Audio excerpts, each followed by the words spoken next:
kalau sudah pasti dekat terjadinya dukhon, yaitu dengan pemberitaan dari NASA dan para pakar-pakar astronomi dunia, di TV-TV juga disebarkan bahwa dalam 1,5 bulan yang akan datang atau 2 bulan yang akan datang, bumi kita mengalami hantaman meteor yang cukup besar. Kalau sudah seperti itu beritanya Pak, maka yang harus segera dilakukan jangan lagi main-main. Ambil sikap tegas, ambil langsung langkah-langkah yang pasti. Jika tidak, Bapak menyesal, Bapak rugi. Aset-aset kita jual semuanya. Karena setelah itu mobil akan menjadi barang-barang rongsokan, semahal apapun orang akan mau lagi kalau disedekahkan, karena sudah nggak bisa berfungsi. Pesawat tidak bisa terbang, kapal-kapal tidak bisa jalan, semua tidak berfungsi. Untuk apa tuh benda? Kiloan pun orang akan mau beli. Bismillahirrahmanirrahim. Assalamualaikum warahmatullahi wabarakatuh. Alhamdulillah wassalatu wassalamu ala Rasulillah sallallahu alaihi wasallam. Rabbi shrah li sadri wa yassir li amri wahlul 'uqdatam min lisani yafqahu qawli wa ba'du. Qala Allah subhanahu wa ta'ala, ya ayyuhalladzina amanu taqullaha haqqa tuqatih wa la tamutunna illa wa antum muslimun. Wa qala ya ayyuhan nas ittaqu rabbakumul ladzi khalaqakum min nafsin wahidah wa khalaqa minha zawjaha wa batha minhuma rijalan katsiran wa nisaa wattaqullaha alladzi tasaaluna bihi wal arham innallaha kana 'alaikum raqiba. Wa qala ya ayyuhalladzina amanu taqullaha wa qulu qawlan sadida yuslih lakum a'malakum wa yaghfir lakum dhunubakum wa man yuti'illaha wa rasulahu faqad faza fawzan 'azima. Allahumma arhamna bil Qur'an. Kaum muslimin hamba-hamba Allah, setelah kita memuji dan terus bersyukur kepada Allah Subhanahu wa taala, kita bersalawat dan juga senantiasa menyampaikan salam kita untuk Rasulullah sallallahu alaihi wasallam. Pagi hari ini pembahasan kita tentang persiapan dan amalan akhir zaman. Minta maaf sebelumnya, saya mau bertanya terlebih dahulu, berapa orang di antara kita yang belum pernah mendengarkan tentang kajian asas bahwa kita sedang berada di akhir zaman? Tolong dapat diacungkan tangannya yang belum pernah mendengar asas. Sama sekali tidak di pengajian saya sebelumnya, tidak pula di YouTube. Belum pernah. Baik kaum muslimin yang kami muliakan, karena kajian ini yang siang hari ini adalah lanjutan daripada kajian asas. Kita katakan kajian asas sebab jadi nyambung. Bagi yang sekarang datang tiba-tiba diajak untuk melakukan persiapan akhir zaman. Sebenarnya apa sih? Ada apa? Apa iya kita di akhir zaman? Itu akan menggelayut menjadi pertanyaan yang tidak terjawab. Tiba-tiba membahas masalah yang berhubungan dengan persiapan dan amalan-amalan akhir zaman. Ibarat Allah, bagi yang belum pernah mendengarkan, saya anjurkan silahkan nanti dibuka di YouTube ceramah-ceramah kami, khususnya pengantar menuju pembahasan akhir zaman. Di situ ada dunia di ambang kiamat, kita sudah berada di ujung umur dunia, huru hara petaka akhir zaman, semuanya sama. Nanti tolong dibuka, karena itulah kunci. Apabila kuncinya sudah menjadi keyakinan di hati kita, maka instruksi apapun yang muncul akibat dari pembahasan itu, kita akan siap menjalankannya dan kita akan bersegera untuk menerapkannya. Tapi apabila tidak, maka ini hari pembahasan hanya akan menjadi sesuatu yang aneh, bisa jadi dianggap unik, atau mungkin ada yang mengatakan ini lucu. Ibarat Allah yang kami muliakan, ala kulli hal, semua persiapan yang akan kami sebutkan ini berdalilkan kepada sunnah yang sahih dari Rasulullah sallallahu alaihi wasallam. Kemudian kita juga akan memaparkan perkara-perkara yang berhubungan dengan materi atau konten yang ada dalam kitab. Jadi yang nggak bawa kitab, tolong dibawa nanti pena, disiapkan pena dan tulisan. Saya akan instruksikan, minta maaf bahasanya, saya akan instruksikan beberapa halaman yang tidak boleh dilewatkan. Kalau kita merasa sangat sibuk, tak punya banyak waktu membaca dan menamatkan kitab ini adalah kitab yang membackup amalan-amalan, khususnya doa-doa, benteng-benteng tentang petaka bencana akhir zaman. Jika kita tidak punya waktu yang cukup dan luas masanya, maka setidak-tidaknya nomor halaman yang saya isyaratkan berikut ini dapat menjadi panduan kita setidak-tidaknya. Baik hamba-hamba Allah yang kami muliakan, kita sekarang ini berada pada fase keempat. Seperti yang sudah kita ilmui bersama, pada fase keempat adalah ciri khasnya Islam tidak dipimpin oleh seorang khalifah pun. Pada fase keempat ini, keadaan Islam dan kaum muslimin benar-benar menjadi mangsa, benar-benar menjadi pecundang. Kalaulah bukan Allah yang menjaga Islam, maka mungkin Islam ini sudah tutup dan gulung tikar di muka bumi ini sekarang. Begitu juga keadaan kaum muslimin. Berislam pada fase keempat adalah tantangan terberat, Pak.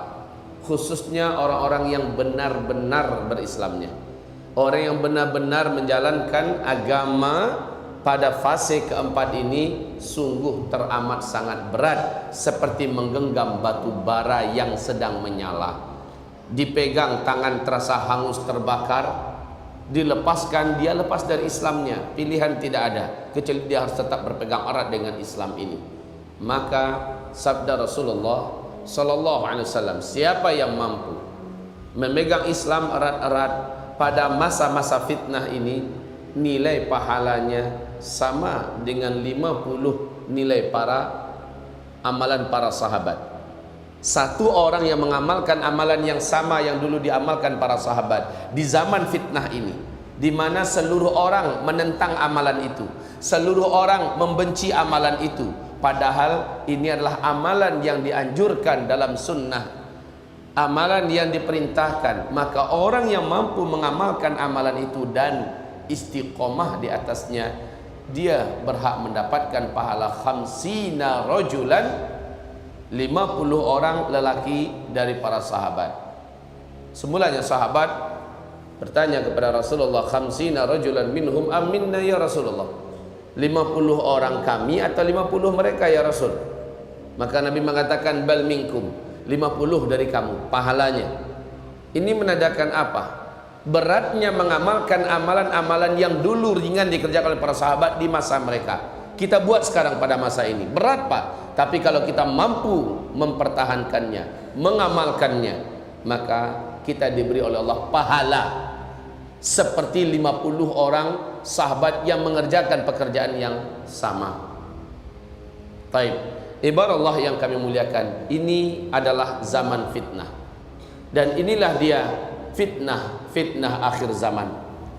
Ibarat Allah, ma'asyiral muslimin yang kami muliakan, dalam fitnah akhir zaman tentu saja yang kita maksud terjadi pada fase keempat ini, di mana pada fase keempat ini dukhan akan menyelimuti bumi 40 hari 40 malam. Setelah itu Dajjal pun muncul. Inilah dia puncak daripada fitnah. Lalu Nabi Isa turun membunuh Dajjal, salib dihancurkan, Yahudi dihabiskan, manusia berbondong-bondong masuk ke dalam Islam. Barulah Ya'juj Ma'juj muncul. Singkatnya, Allah habisi Ya'juj dan Ma'juj ini. Barulah bumi ini 7, 8 atau 9 tahun aman sesaat, khilafah Islamiyah tegak dalam masa itu, kemudian tutup buku umat Islam di muka bumi. Siapa umat Islam yang mampu mempertahankan imannya lewat dan gol dengan ujian terberat, yaitu Dajjal muncul, maka dialah yang akan ikut wafat dengan serentaknya orang Islam wafat satu bumi. Tapi siapa orang beriman atau orang Islam yang tidak mampu mempertahankan Islamnya ketika Dajjal muncul, maka pertanda dia tidak akan ikut diwafatkan Allah pada tanda besar kiamat yang ketujuh. Dia akan ikut menyaksikan kejadian yang ke-8, ke-9 dan ke-10. Na'udzubillah, na'udzubillah, thumma na'udzubillah. Ibarat Allah yang kami muliakan, pada fase keempat ini diistilahkan dengan fase-fase fitnah, sehingga para ulama ahli hadis memuat dalam kitab-kitab hadis mereka dengan kitabul fitan. Kenapa? Karena pada fase ini bersatunya seluruh kubu-kubu kesesatan, seluruh setan-setan jin, setan manusia bersatu, bersoft-soft dalam rangka menghancurkan Islam dan memperbanyak calon penghuni neraka dari umat Islam. Ini fase keempat. Hanya fase keempat ini terjadinya. Sangat berat, Pak. Ini fase fitnah yang berlapis-lapis. Umat Islam bukan hanya diruntuhkan dengan pemikiran-pemikiran kacau yang menyesatkan, belum lagi kaum munafikin yang bangkit karena tidak adanya khilafah yang melindungi pemahaman, yang melindungi pemikiran dan ideologi Islam. Kaum munafikin juga berbaris-baris, bersoft-soft dalam rangka menghancurkan Islam dan memurtadkan kaum muslimin. La haula wala quwata illa billah. Fase keempat memang fase di mana kubu kesesatan memperbanyak calon penghuni neraka. Dan mereka berhasil. Pada fase ini banyak yang murtad. Seperti kata Rasulullah, paginya masih beriman, sorenya sudah kafir. Sorenya masih beriman, besok paginya sudah kafir. Demi dunia mereka rela menelantarkan agamanya, membuang agamanya. Pada fase ini ibarat Allah, tekanan hidup menjadi-jadi karena ekonomi yang terus merosot tajam, harga-harga barang menjadi naik, kemudian nanti pada puncaknya pangan susah didapat di mana-mana, pakan pangan susah didapatkan di mana-mana, kekeringan terjadi di mana-mana, air juga tidak didapatkan, hewan ternak mati bergelimpangan, tanam-tanaman pada mati seluruhnya. Ibarat Allah yang kami muliakan, pada saat itu orang yang paling kuat iman sekalipun, kata Rasulullah, akan melewati kuburan dan dia sangat iri dengan orang-orang yang terlebih dahulu sudah meninggal, dan dia berharap kalau dia juga ada di dalam tanah, karena hidup di atas tanah teramat sangat berat. Ini adalah tekanan hidup yang teramat sangat berat pada fase keempat ini, dan soon, insyaallah, very very soon, sangat-sangat dekat, ini semua akan berlaku. Dan juga kezaliman merajalela di seluruh bumi. Seluruh penguasa berlomba-lomba melakukan kezaliman. Seluruh para pemimpin, para ulama, para tokoh, para bos-bos, majikan-majikan berpihak kepada kezaliman, dan mereka tidak lagi takut kepada Allah. Orang yang miskin semakin tambah miskin, orang yang terjebak dalam hutang makin terlilit dalam riba, dan seterusnya. Kezaliman merata di mana-mana, sulit nak lepas dari jaring-jaring laba-laba. Ibarat Allah yang kami muliakan, pada masa ini orang yang imannya lemah-lemah tanggung, orang yang Islamnya banyak bergelimang dengan dosa, putus asa untuk hidup, putus asa untuk hidup, sehingga akan ditemukan kisah kedepannya banyak manusia yang masih tersisa hidup nih, banyak manusia yang mengakhiri hidupnya dengan cara bunuh diri. Saking beratnya beban hidup dan beratnya kezaliman yang dirasakan, susah nak mencari keadilan. Orang dusta dipercayai, orang jujur didustakan, orang-orang khianat diangkat menjadi penguasa dan pemimpin, sementara orang-orang amanah malah dipenjarakan atau mungkin dikucilkan, diasingkan. Ini terjadi pada masa fitnah.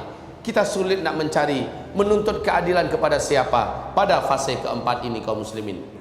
Ditambah lagi bencana alam yang di masa keempat ini, kata Rasulullah, akan susul menyusul di muka bumi ini. Terjadi gempa-gempa besar, gempa-gempa berat, banyak terjadi penenggelaman bumi karena longsornya gunung-gunung, karena longsornya bukit-bukit, karena longsornya jalan-jalan, karena longsornya.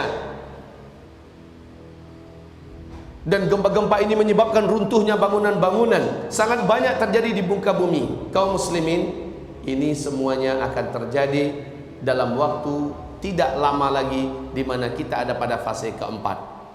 Ditambah lagi dengan hantaman meteor yang menjadikan dukhan menyelimuti bumi. Setelah itu bumi tidak lagi memiliki teknologi yang selama ini dibangga-banggakan manusia. Bapak Ibu dapat bayangkan hidup tanpa teknologi? Dapat bayangkan hidup tanpa teknologi? Rumah sakit tidak beroperasi. Sebab apa?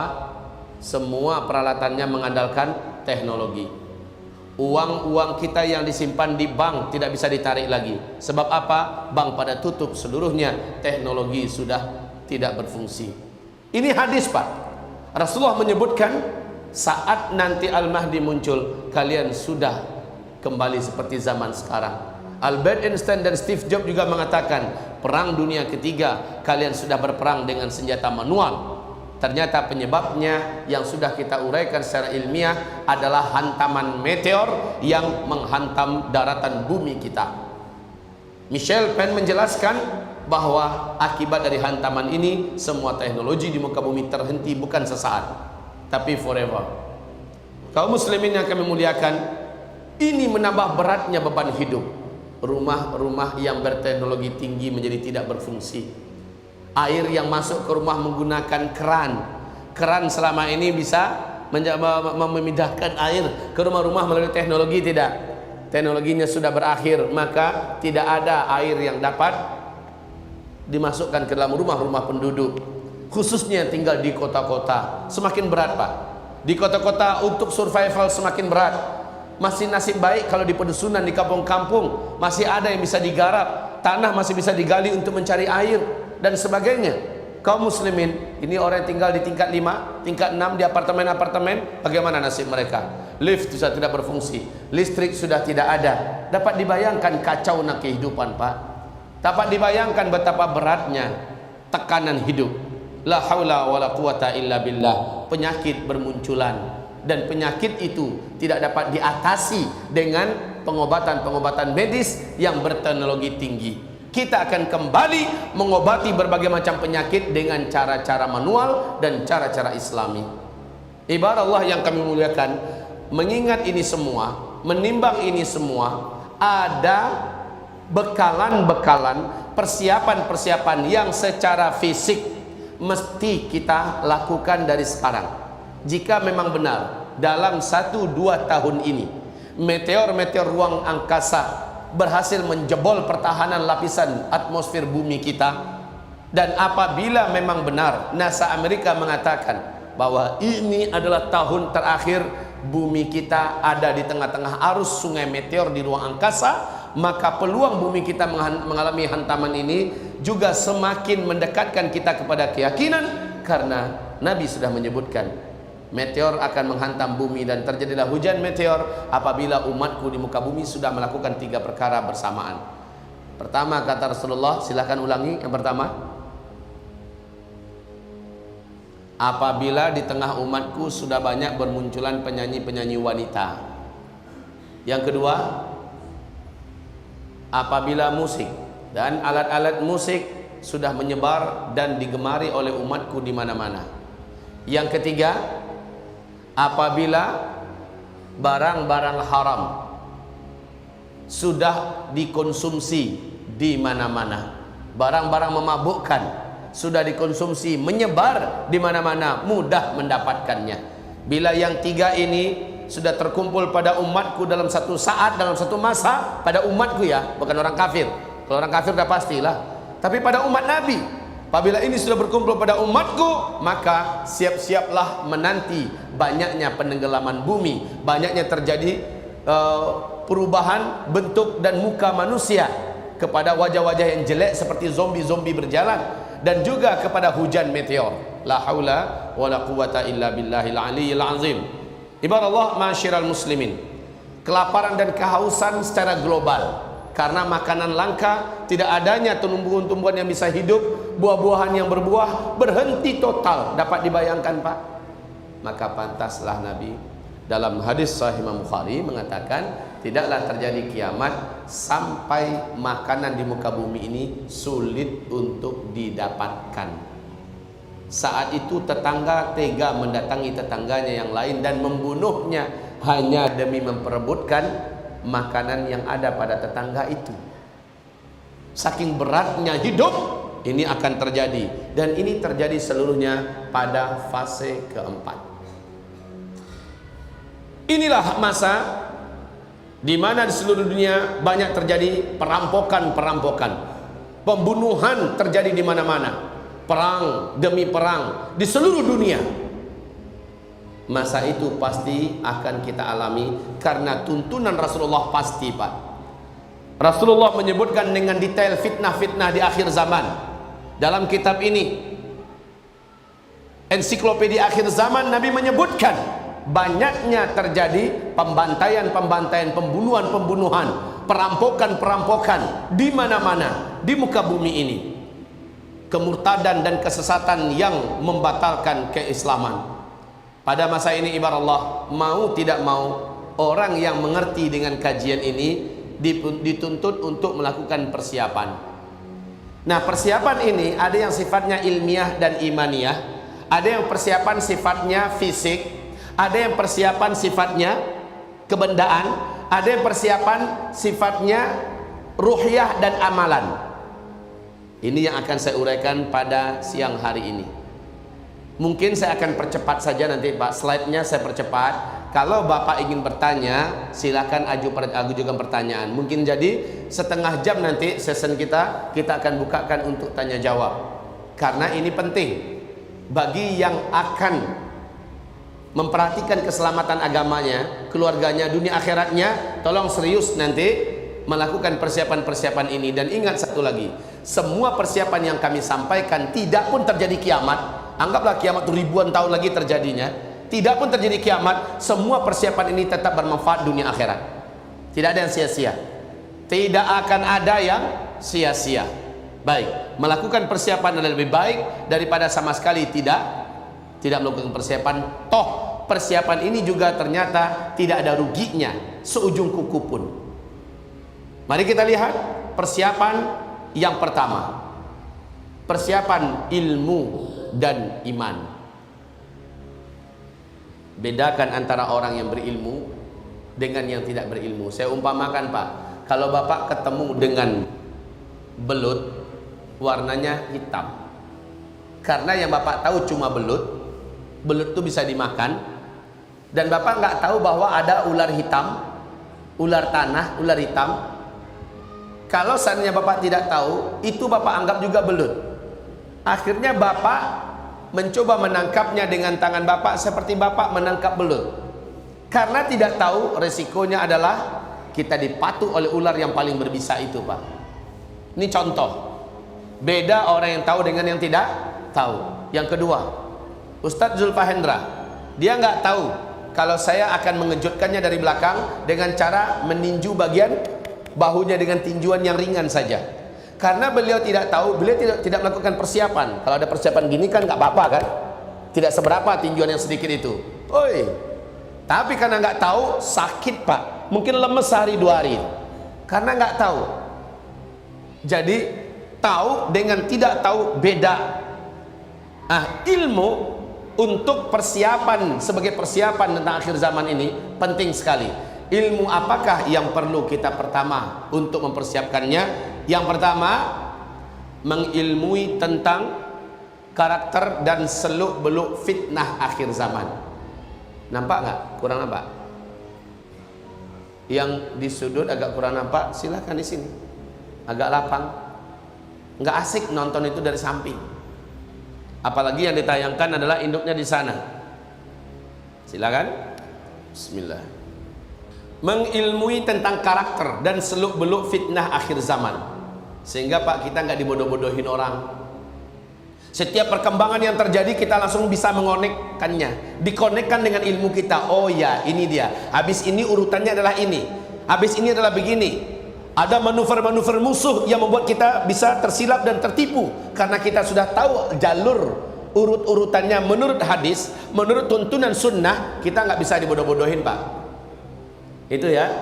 Maka qul hal yastawil ladzina ya'lamun wal ladzina la ya'lamun. Samakah orang yang tahu dengan yang tidak tahu? Baik.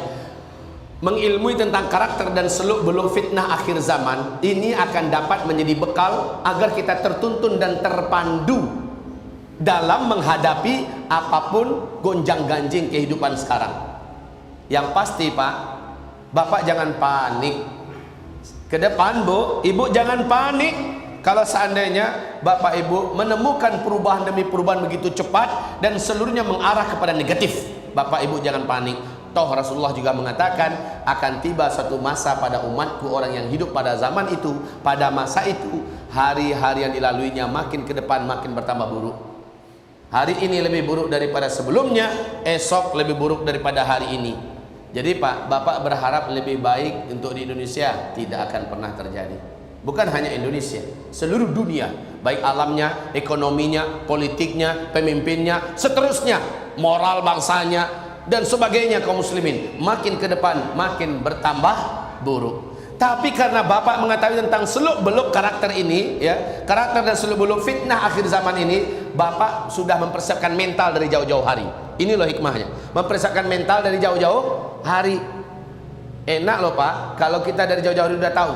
Saya pernah bawa rombongan, kami katakan dari Payakumbuh ke Pekanbaru nih. Nanti di Pekanbaru tempat tidurnya kita cuma di lantai, airnya juga sedikit dan itu agak keruh. Kemudian kita panas, banyak nyamuk, ya. Jadi bersiap-siap saja dengan kondisi yang ada, makanan juga ala kadarnya. Ketika itu disampaikan, siap, seluruhnya siap dengan persepsi seperti itu.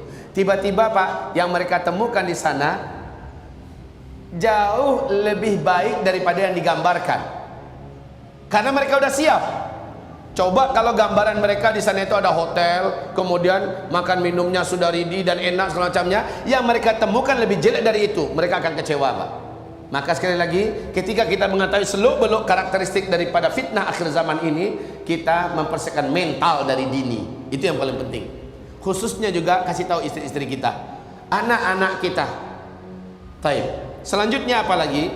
Inilah dia Bapak, yang Bapak lakukan sekarang adalah mengilmui tentang karakter dan seluk-beluk fitnah akhir zaman. Selanjutnya, dan ini adalah asas dan basic yang terkuat untuk persiapan tentang keilmuan, wajib mengilmui tentang akidah dan tauhid yang sahih. Bagaimana akidah dan tauhid yang sahih itu? Sesuai dengan pemahaman generasi salaf, yaitu Rasul dan para sahabat, tabi'in dan tabi'in.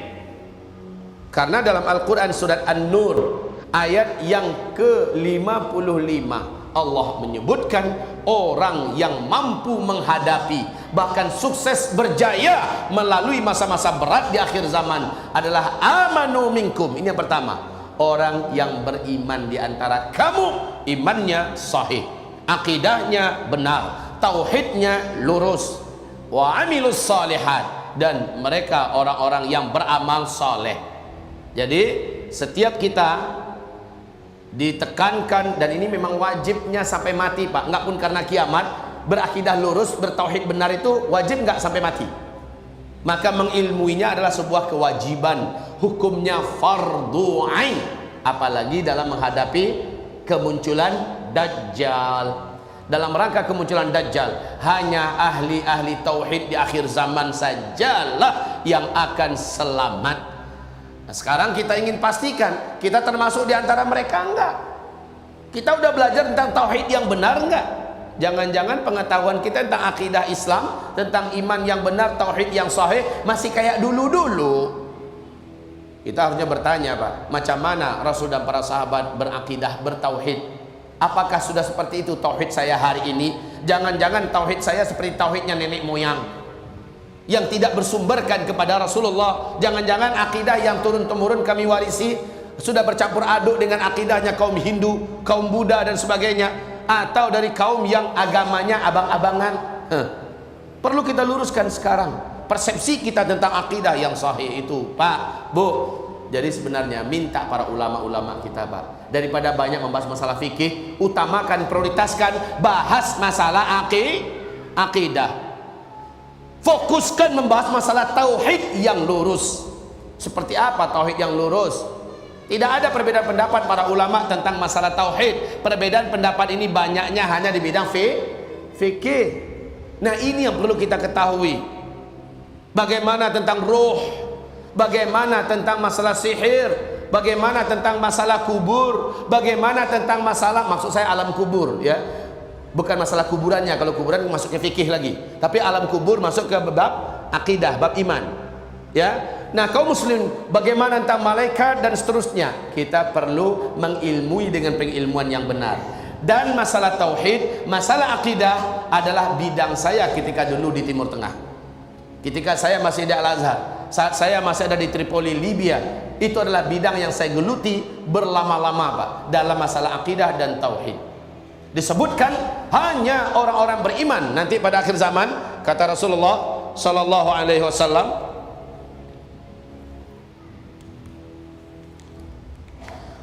manusia akan terpisah nanti kepada dua kelompok. Dua kelompok. Yang pertama disebut oleh Rasulullah sallallahu alaihi wasallam fustatu imanin la nifaqa fi. Kelompok yang pertama yaitu kelompok iman yang tidak ada sedikit pun kemunafikan di dalamnya. Jadi murni orang-orang beriman yang ada di situ. Yang kedua, fustatu nifaqin, kelompok kemunafikan, la imana fih. Ini umat Nabi loh ya, la imana fih, yang tidak ada keimanan di dalamnya sedikit pun. Nah, pada zaman kita ini kita akan dibelah oleh Allah menjadi dua kelompok saja. Satu, kelompok iman yang tidak ada sedikit pun kemunafikan. Dua, kelompok munafik yang tidak ada iman sedikit pun. Apa yang membedakan dua kelompok ini? Yaitu fitnah duhaima. Saya sudah pernah menjelaskan fitnah duhaima di sini. Sudah pernah saya jelaskan. Kalau ada yang mengatakan belum, sabana palupu. Benar-benar pelupa. Kaum muslimin, kalau belum tahu apa itu fitnah duhaima, nanti tolong rujuk kepada kitab kita ini. Buka halaman 193 sampai 220-an. Nanti lihat ada pembahasan masalah fitnah duhaima, di mana kata Rasulullah, siapa yang selamat dari fitnah duhaima ini, dia pasti selamat dari dajjal. Siapa yang terkena oleh fitnah duhaima, maka dia tidak akan selamat dari dajjal. Jadi kalau ada yang belum tahu, tolong kembali buka kitabnya. Taib kaum muslimin yang kami muliakan. Jadi kita kembali di sini mengilmui akidah dan tauhid yang sahih sesuai dengan pemahaman generasi salaf. Pastikan kita termasuk sebagai ahli tauhid seperti mereka. Di sini saya tulis wajib baca Zaz. Nampak?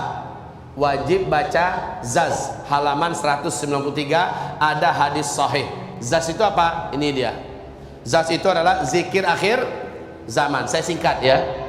Nanti kalau ensiklopedia akhir zaman EAZ, nanti ada panduan saya, baca EAZ halaman sekian.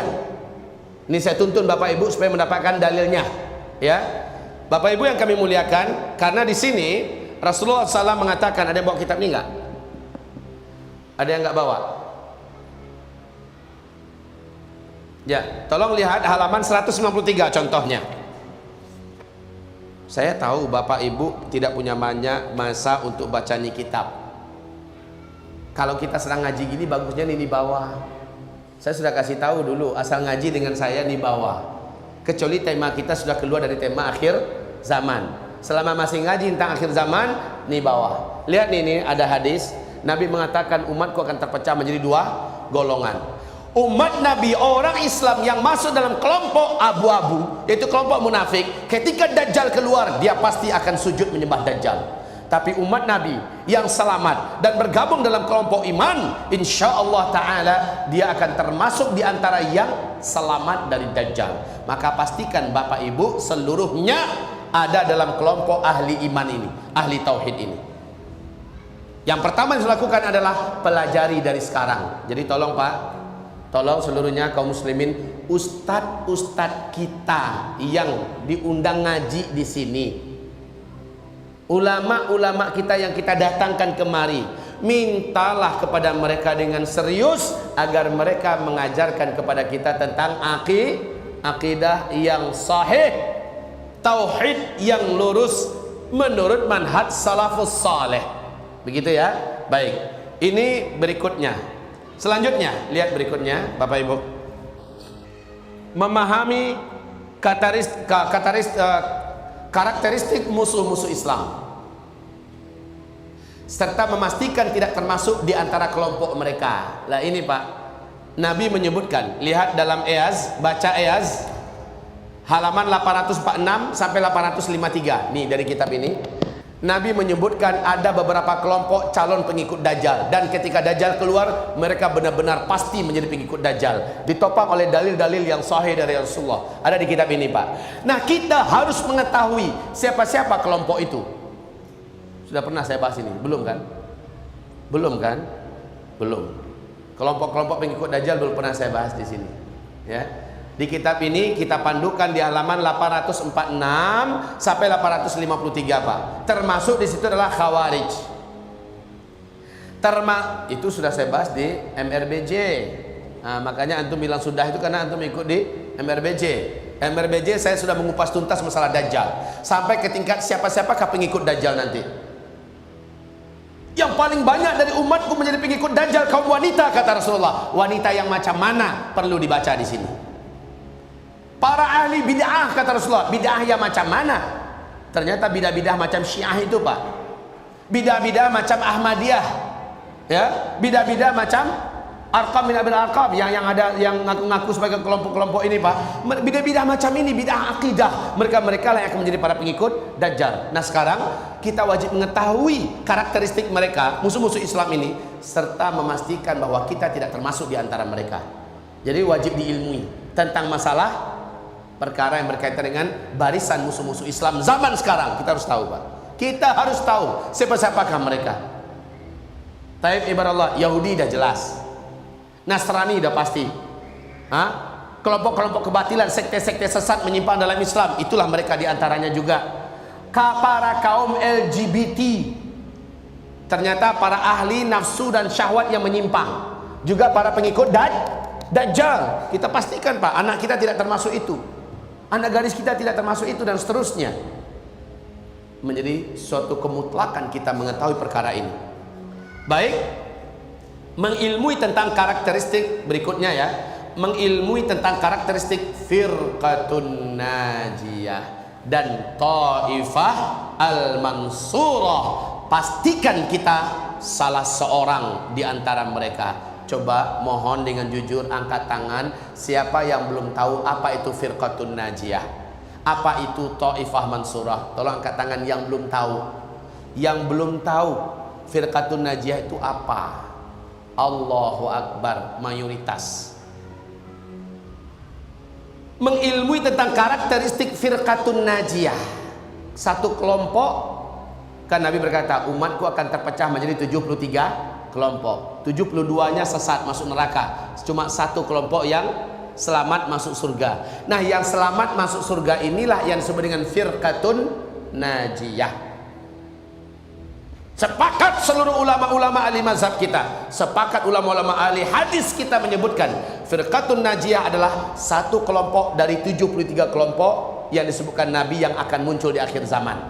Nah satu kelompok itu pastikan kita yang termasuk yang satu itu Pak. Dan satu itu tidak terkait dengan nama. Oh dia adalah Muhammadiyah, dia adalah Nahdlatul Ulama, dia adalah Persis, dia adalah Wahdah Islamiyah, dia adalah Salafi, dia adalah, tidak begitu. Nama-nama itu tidak itu standarnya. Substansinya yang perlu kita ketahui dan pastikan diri kita ada dalam substansi itu. Jadi firqatun najiyah ma ana alaihi al-yaum wa ashabi. Mudah-mudahan suatu ketika saya sempat menguraikan tentang firqatun najiyah. Lalu bedanya apa dengan taifah mansurah? Dalam firqatun najiyah itu ada satu kelompok yang senantiasa ditolong oleh Allah. Pasti dia akan terus unggul dan menang melawan musuh-musuh dan menghadapi musuh-musuhnya. Dan satu kelompok ini adalah kelompok terbaik yang ada dalam firqatun najiyah. Seluruhnya dah masuk surga Pak. pasti masuk surga seluruhnya, selamat seluruhnya dari neraka. Cuma dari mereka ini ada satu kelompok yang selalu ditolong oleh Allah. Allah selalu berpihak kepadanya. Dia pasti selalu menang dan unggul di atas lawan-lawannya. Inilah yang disebut dengan Taifah Mansurah. Ciri-cirinya apa? Ada kajian khususnya, enggak sekarang.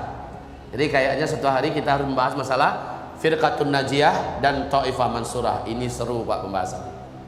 Nah, one day insyaallah ya. Baik kaum muslimin yang kami muliakan, pastikan diri kita kalau nggak bisa masuk dalam Taifah Mansurah, setidak-tidaknya ada dalam Firqatun Najiyah. Oke, cukup. Persiapan ilmu dan iman cukup sampai di sini. Pastikan kita dalam persiapan ini sudah mulai melakukannya. Masjid Al-Ikhlas fokus dah dan konsentrasilah melakukan pendalaman keilmuan tentang perkara-perkara yang saya sebutkan ini. Hanya dengan ilmu kita tidak mudah terbawa arus. Hanya dengan ilmu iman kita tertuntun dan terbina dengan tepat dan benar. Tanpa ilmu maka kita akan menjadi pecundang, kita akan menjadi korban dan mangsa. Persiapan berikutnya, sebelum saya lanjutkan persiapan berikutnya, silakan ada pertanyaan sekarang. Jadi setiap persiapan kepada persiapan yang lain, saya buka sesi pertanyaan. Silakan kalau ada pertanyaan sekarang. Tidak ada, lewat dulu. Persiapan kita selanjutnya. Nah, ini persiapan sifatnya fisik. Fisik ini Pak tidak akan bertahan lama. Tetapi walaupun begitu, dirasa perlu dan penting kita mengetahuinya, karena bagaimanapun saat ujian awal-awal itu datang Pak, berat. Tapi kalau ada persiapan secara fisik, secara materi, sedikit banyaknya kita akan lebih merasa agak terbela, terbantu, tertopang dibandingkan orang yang tidak sama sekali melakukan persiapan fisik. Fisik itu bukan hanya badan melulu ya, tapi keberadaan benda-benda yang lain. Baik, kita tahu teknologi tidak ada, perang banyak mewabah di mana-mana. Kemudian penyakit juga menyebar, rumah-rumah sakit tutup, semua kesulitan hidup berhimpit-menghimpit, dan banyak orang-orang yang ingin merampas, merampok, membuat geng-geng untuk melakukan pembunuhan kesana kemari, seperti zaman-zaman di komik dulu, zaman-zaman cerita-cerita kita, orang-orang zaman-zaman hukum rimba dulu Pak, itu semua akan terulang kembali. Lalu apa persiapan kita dalam mengantisipasi kondisi yang seperti itu secara kebendaan? Baik, persiapan materi. Yang pertama, ingat hadis Nabi, kalaupun dekat dah kiamat, tanamlah biji kurma. Masih dengar hadis ini enggak? Kalaupun besok pasti kiamat, kata Rasulullah, tanamlah biji kurma. Seandainya di tangan kamu ada satu biji kurma. Maksudnya apa? Ternyata subhanallah Pak, salah satu di antara tumbuhan dan tanaman yang menghasilkan makanan paling awet, paling tahan, paling kuat di bumi ini, apalagi menghadapi dukhon, adalah kurma. Sementara pohon-pohon yang lain dalam 40 hari 40 malam panas dan gelap itu Pak, pada mati, layu. Kurma tahan. Ini yang pertama. Yang kedua, buah-buahan yang mengandung kadar makanan dan energi kalori yang sangat besar dan tinggi adalah kurma. Nggak ada yang mengalahkan kurma. Dia mampu bertahan sampai 1 tahun Pak. Disimpan pun 1 tahun dia bertahan. Apalagi disimpan kurmanya masih dengan dahannya, masih dengan apa namanya itu, batangnya, ya, itu lebih tahan. Seperti Nabi Yusuf menyimpan gandum dengan batang-batangnya sekalian. Oleh karena itu pilihan makanan akhir zaman itu kembali kepada kurma. Nah, dalam masalah kurma ini saya harap Bapak Ibu semuanya coba belajar kepada Bapak Muhaimin Iqbal. Ada yang kenal Bapak Muhaimin Iqbal? Dia adalah presiden Asosiasi Petani Kurma se-Indonesia. Beliau telah punya beberapa belas hektar lahan kurma di Bogor, dan beberapa binaannya di seluruh Indonesia sudah bermunculan. Alhamdulillah Pak, sudah bisa ditemukan teknologi yang memastikan mana kurma betina, mana kurma jantan, bibitnya, sehingga kalau kita tanam kurma betina dia menjadi Pak. Yang selama ini mungkin yang tertanam oleh kita adalah betina, kurma jantan, bibit jantan. Ini nggak berbuah. Dia jadi besar tapi nggak berbuah. Yang kita inginkan itu adalah kurma, bibit kurma betina, dan satu saja pokok yang bibit jantan dikelilingi oleh 20 pokok atau pohon dari bibit kurma betina. Itu menjadi itu, Pak. Satu batang kurma telah dianalisa sekarang ini mampu mengimbangi penghasilan 1 hektar sawit. Satu batang kurma dibandingkan 1 hektar sawit, orang nanam 1 hektar sawit 160 batang pohon, dengan 1 batang kurma di tanah yang 5 kali 5 tanam 1. Hasilnya sawit menghasilkan dengan hasil maksimal, kurma menghasilkan dengan hasil standar, nggak usah maksimal dulu lah, standar. Hasilnya 1 tahun itu akan sama dengan 1 hektar sawit. Jadi rugi umat ini sebenarnya kalau punya lahan nanam sawit. Apalagi sawit sekarang sedang terjun payung terus. Harganya dikotak-atik oleh manusia Cina dan kafir lainnya dengan suka hati, Pak. Sementara sawit nggak pun dibeli orang, sekeluarga dapat memanfaatkannya, khususnya untuk akhir zaman, Pak. Kurma ini dapat awal-awal kita tanam dengan, apalagi di rumah macam rumah saudara kami, di atas lotengnya itu kita pakai polybag, apa namanya? Kita bisa dengan itu dulu, Pak. Ketika dia sudah mulai agak membesar, baru pindahkan ke lahan tanah kita. Di depan halaman rumah kita saja apa? 1 saja tumbuh. Kata Ustadz Muhammad Iqbal, 1 saja pokok kurma sudah dapat menjamin makan minum seumur hidup, istilahnya selama kurma itu masih ada, untuk 1 keluarga. Sebaiknya seluruh kita, ternyata nggak sia-sia ya Nabi menyuruh kita menanam kurma. Jadi startnya itu, Pak, ya. Bukan menyiapkan beras di rumah. Bukan mempersiapkan beras di rumah. Jika huru hara ini sudah pasti dan dekat, maka dapatkan sebanyak-banyaknya kita menyetok di rumah kita kurma. Dan baiknya kurma yang masih di dahannya, masih di rantingnya. Baik, ini yang pertama. Dan jangan nunggu-nunggu lagi. Bapak enak, Pak, Bogor dekat sini, ketemu saja sama Pak Muhammad Iqbal. Buka di Google berapa nomor HP-nya, kontak dengan beliau. Kalau perlu undang kemari, bicara tentang masalah kurma. Semua kita akan disupportnya, insya Allah Ta'ala. Disupportnya kita, Pak. 1 pokok benih itu hanya 50.000, dan dia akan bantu bimbing kita sampai menjadi. 50.000 seberapa sih, gitu kan? Sementara ini adalah persiapan yang sifatnya materi akhir zaman. Oke?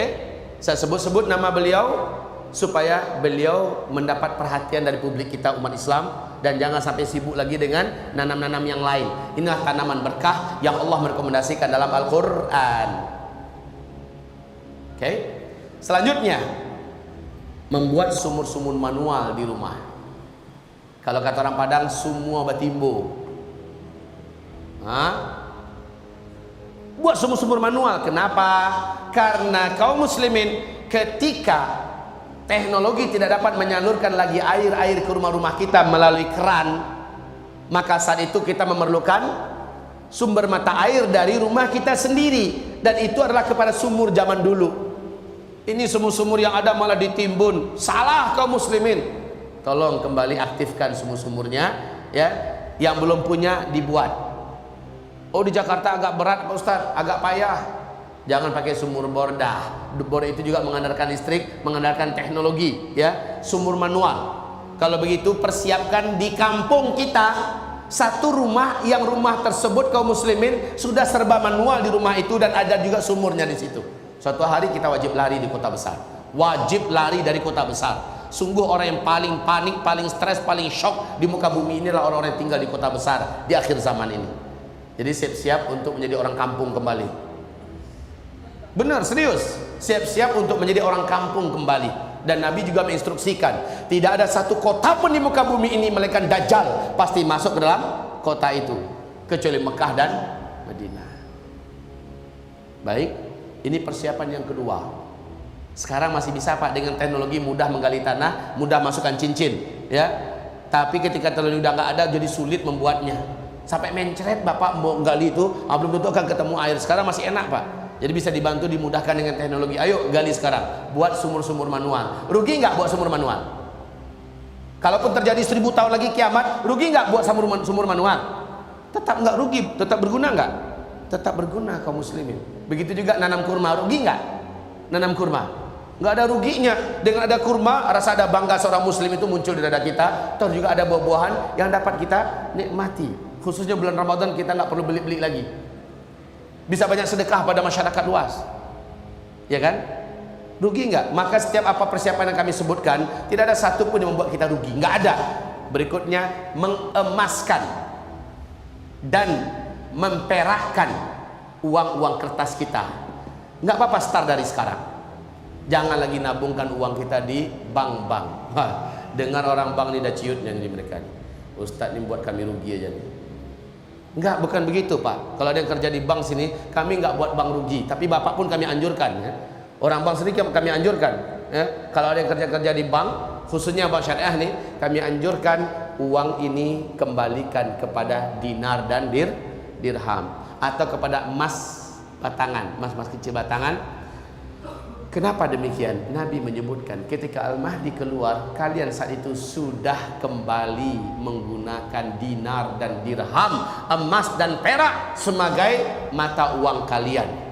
Di hadis yang lain Nabi mengatakan, uang-uang kertas kalian akan berserakan menjadi mainan anak-anak. Uang-uang kertas, Masya Allah, nggak pernah ada uang kertas zaman Nabi Pak. Tapi Nabi menyebutkannya seolah Nabi dikasih tahu bahwa nanti manusia pernah tertipu dengan menggunakan uang kertas. Uang kertas ini uang tipuan kaum muslimin. Bukan mata uang ini sebenarnya. Mata uang sebenarnya ada dinar dan dirham. Amerika tahu itu. Yahudi tahu itu, bahwa nggak lama lagi dunia akan kembali membuang dolar, euro dan segala macamnya. Orang tidak mengakuinya dan orang kembali kepada dinar dan dirham. Ayo, yang punya uang di bank, beransur-ansurlah, belikan pada emas. Rugi nggak beli emas? Rugi nggak diemaskan uangnya? Hilang nggak uangnya? Enggak. Kalau uang di bank Pak, saat teknologi musnah, babak gigit jari, teringat angkanya nolnya di belakang panjang, hanya sekedar memori yang disesali. Seumur hidup Bapak habis untuk nabung banyakkan uang di bank, mau ditarik teknologi udah nggak ada, gigit jari. Ahsannya beransur-ansur Pak, secara diam-diam belilah, hubungi gerai apa?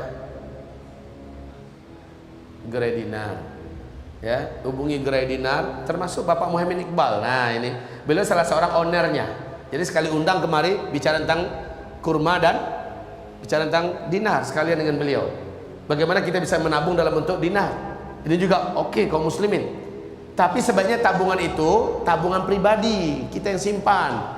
Jangan lagi simpan di bank, ya. Simpan di bank itu sekali lagi fiktif. Simpan bentuk dalam bentuk yang asli. Pegang emasnya, diam-diam cukup suami istri yang tahu. Simpan di mana tempat yang hanya kita dan istri yang tahu. Jangan diumumkan, saya sudah mulai, saya simpan di rumah, insya Allah hilang. Kaum muslimin, mulailah uang kertasnya didinarkan dan didirhamkan. Sekali lagi saya katakan, ada ruginya enggak nasihat ini dan anjuran ini? Tidak ada. Kapan kita perlu, toh bisa dijual lagi emasnya, ya kan? Kalau ternyata masih lama, ini simpanan yang paling aman, yang tidak akan dengan turun naiknya dolar dan segala macamnya. Baik kaum muslimin, selanjutnya persiapkan alat-alat penting kehidupan yang manual. Seperti apa contohnya? Kompor manual Pak, yang pakai sumbu. Sekarang rata-rata di rumah-rumah mungkin nggak ada yang gunakan ini lagi kan, pakai sumbu. Sekarang persiapkan Pak.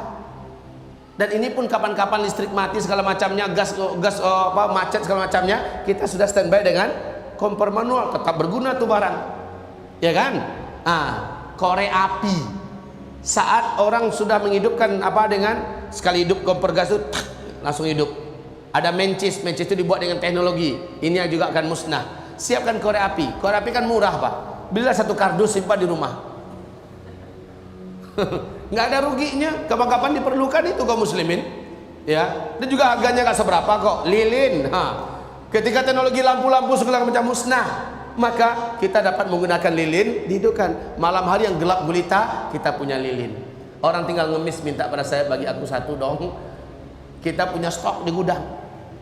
Dan lilin ini juga nggak ada ruginya disimpan. Dia nggak pernah busuk, nggak pernah lapuk, ya kan? Betul tidak? Oke. Begitu juga dengan lampu badai. Ganti petromak ya. Lampu badai Pak, ada kasih minyak tanah sedikit, lampu badai ini bisa dibawa kemana-mana. Nah kaum muslimin, ini persiapan manual. Dan banyak lagi contoh-contoh yang lain. Pikirkan saja apa-apa dalam kondisi manual, kondisi tidak ada teknologi, kita perlu apa, pikirkan sekarang. Maka beransur-ansur kita adakan. Dan ini ingat, harus yang realistis. Enggak pun terjadi bencana, petaka, musibah, akhir zaman segala macamnya, ini tetap bisa digunakan. Oke? Selanjutnya ibarat Allah yang kami muliakan, menyiapkan alat-alat survival yang manual. Apa-apa alat survival untuk dapat bertahan hidup, yang dapat menopang kehidupan secara genting, secara menakutkan, pokoknya secara survival. Bagaimana? Alat-alat apa yang diperlukan? Maka persiapkan itu. Silakan berpikir. Sekarang masih mudah mendapatkannya di Senen, Pak, atau di mana di Jakarta ini masih sangat mudah mendapatkan alat survival. Hari ini masih mudah mendapatkannya. Mbok ya, persiapkan. Toh kapan-kapan kita outbound, ajak keluarga segala macamnya, itu diperlukan nggak? Tetap diperlukan. Jadi nggak ada ruginya sekali lagi kaum muslimin. Ya, saat terjadi huru-hara dan perang di mana-mana, kita harus lari ke hutan, kita punya alat survival. Subhanallah, sekali lagi ini tetap berguna. Baik. Selanjutnya, masker loh dan kacamata renang. Emang mau kemana kita Pak Ustaz? Menyebur ke laut? Kaum muslimin yang kami muliakan, jangan salah-salah. Masa dukhon, kabut asap dan debu yang teramat sangat panas dan tebal, kan begitu kan? Ini akan membuat mata tidak berani dibuka, akan membuat hidung sulit untuk menghirup oksigen yang bersih dan benar. Maka masker yang benar, Pak, bukan masker murahan itu yang satu kotak harganya sekian itu, enggak. Masker yang benar. Toh kalaupun itu enggak terjadi, toh lama lagi masker ini tetap berguna. Kapan-kapan kita bawa motor apa atau ada asap tebal kayak dulu lagi melanda Indonesia, kita sudah siap dengan masker yang bagus. Maka siapkanlah masker yang mencukupi untuk satu keluarga kita bisa berganti-ganti. Baik kaum muslimin, kacamatanya kacamata yang mengamankan mata kita dari pedihnya debu dan asap yang teramat sangat tebal dari dukhan. Kalaupun dukhan nggak terjadi, bisa dibawa berenang kan? Jadi nggak ada ruginya. Sekarang kita mungkin ada orang dengar itu sambil mencemes. Tahu mencemes?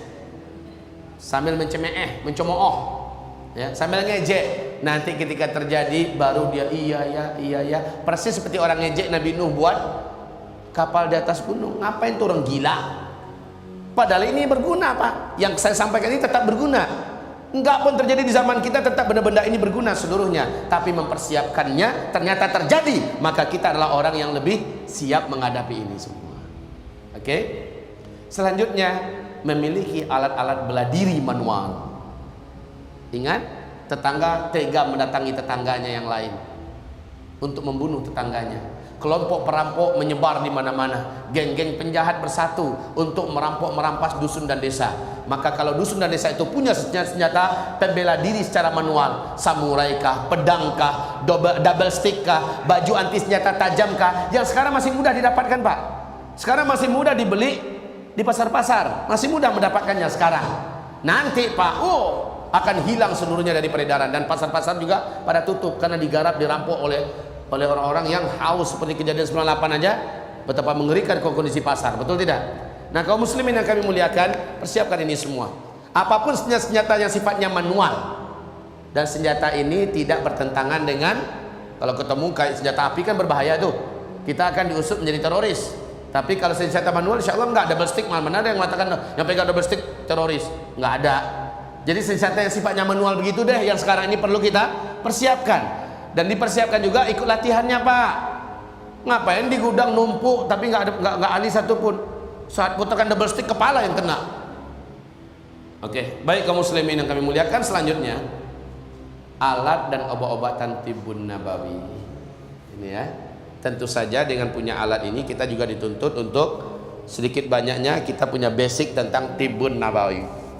Agar semua gangguan penyakit, semua apapun yang secara penyakit yang dialami oleh diri kita dan keluarga kita, kita dapat mengatasinya. Seperti alat bekam dengan segala perangkatnya. Lanjut. Nah ini dia. Lihat ini. Ini adalah puncak. Jika sudah dekat. Apanya dimaksud dengan jika sudah dekat? Kalau sudah pasti dekat terjadinya dukhan, yaitu dengan pemberitaan dari NASA dan para pakar-pakar astronomi dunia, di TV-TV juga disebarkan bahwa dalam 1,5 bulan yang akan datang atau 2 bulan yang akan datang, bumi kita mengalami hantaman meteor yang cukup besar. Kalau sudah seperti itu beritanya Pak, maka yang harus segera dilakukan, jangan lagi main-main. Ambil sikap tegas, ambil langsung langkah-langkah yang pasti. Jika tidak, Bapak menyesal, Bapak rugi. Ya, karena memang indikasi menuju ke arah sana sudah semakin terlengkapi ciri-cirinya. Apa yang kita lakukan? Jika sudah dekat ini, kalimatnya pasti loh. Di waktu yang sama, langsung perbandingkan dengan Saudi. Apakah di Saudi sudah terjadi keributan dan kegaduhan antar keluarga kerajaan enggak? Kalau sudah terjadi perang-perang saudara dalam kerajaan Saudi, sudah ada, positif dah.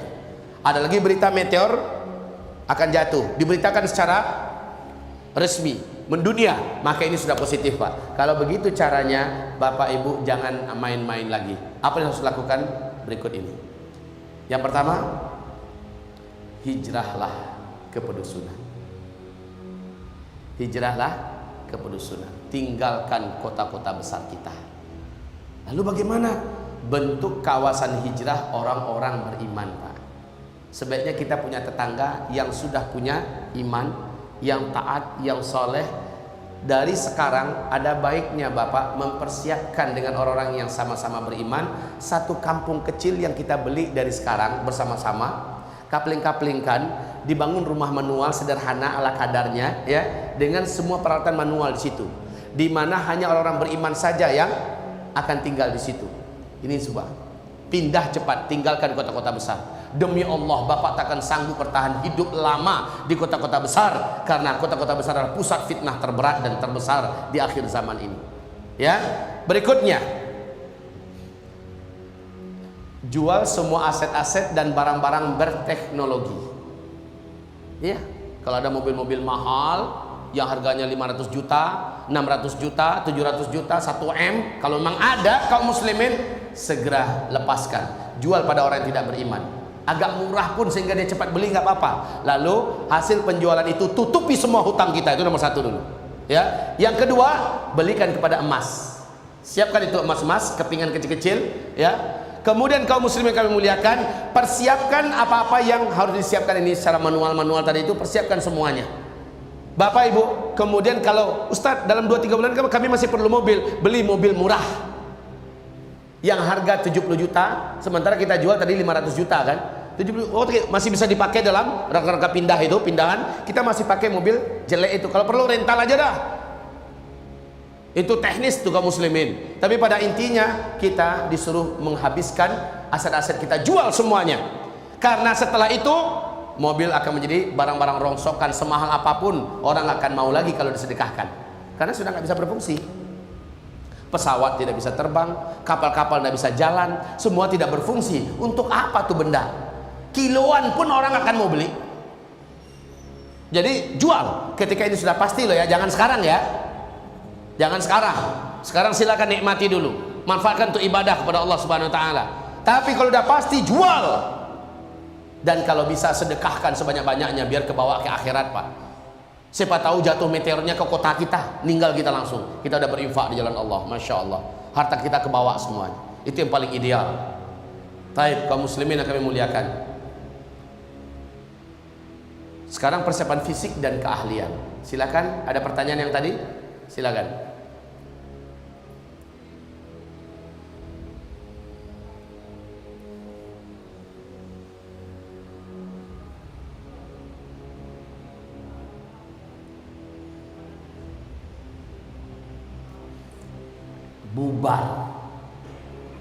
Bubar. Dan maaf-maaf yang tidak beriman di antara mereka akan membentuk geng-geng perampok. Akan menjadi komunitas-komunitas mafia dengan persenjataan manual, ngerampok ke sana kemari. Yang tidak beriman di antara mereka, ya, yang beriman mungkin gabung dengan kita. Tapi ingat, senjata-senjata canggih yang ada di tangan orang-orang sekarang itu sudah tidak mampu lagi digunakan. Tapi karena mereka orang-orang terlatih, ya, karena mereka orang-orang ini, mereka pasti akan bersatu lagi sesama mereka. Yang beriman akan gabung dengan kita, yang tidaknya akan menjadi geng-geng yang merampok ke sana kemari demi mempertahankan hidupnya. Paham Mbak? Ya, oleh karena itu kita memang perlu melakukan persiapan. Sesungguhnya para polisi, tentara dan sebagainya, mereka akan menjadi bahagian yang terkena fitnah akhir zaman ini. Semoga mereka mendengarkan apa yang saya sampaikan dan juga melakukan persiapan yang sama. Ya.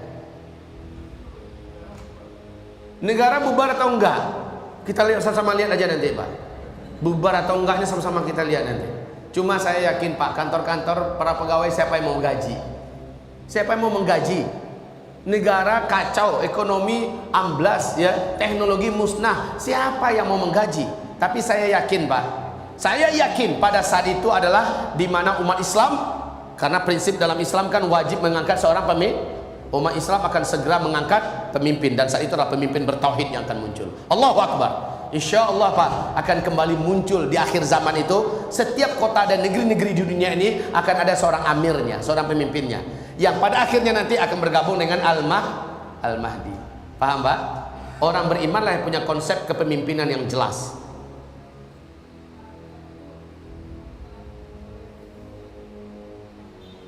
Kenapa, Pak? Pada sekarang saja kita kalau mempertahankan diri boleh bunuh.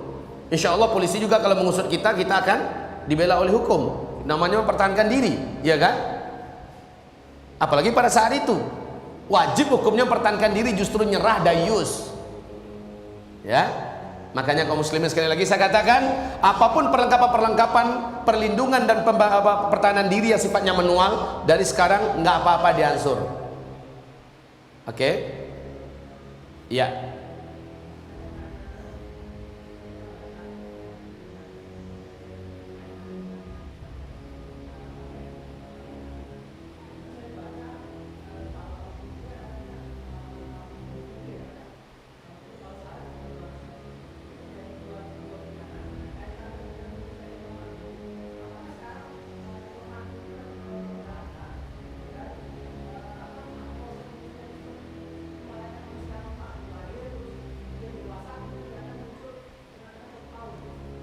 Imam Mahdi hanya akan muncul di Mekah. Dia akan muncul di Mekah dalam hadis yang sahih dalam usia 40 tahun. Ya, dalam usia 40 tahun. Oke? Berarti beliau sekarang sudah ada atau tidak? Serahkan ilmunya yang pasti pada Allah, tapi melihat ciri-ciri dan tanda-tandanya menunjukkan bahwa beliau sudah mendekati umur 40 saat ini. Di manakah beliau saat ini? Bersama siapakah beliau saat ini? Maka jawaban yang paling aman itu adalah entah. Ya, saya tidak tahu. Kalau tahun 83 terjadi gerhana matahari dalam bulan Ramadan, ya, 2 kali. 83 ya. 83 ke sekarang udah berapa tahun? 30?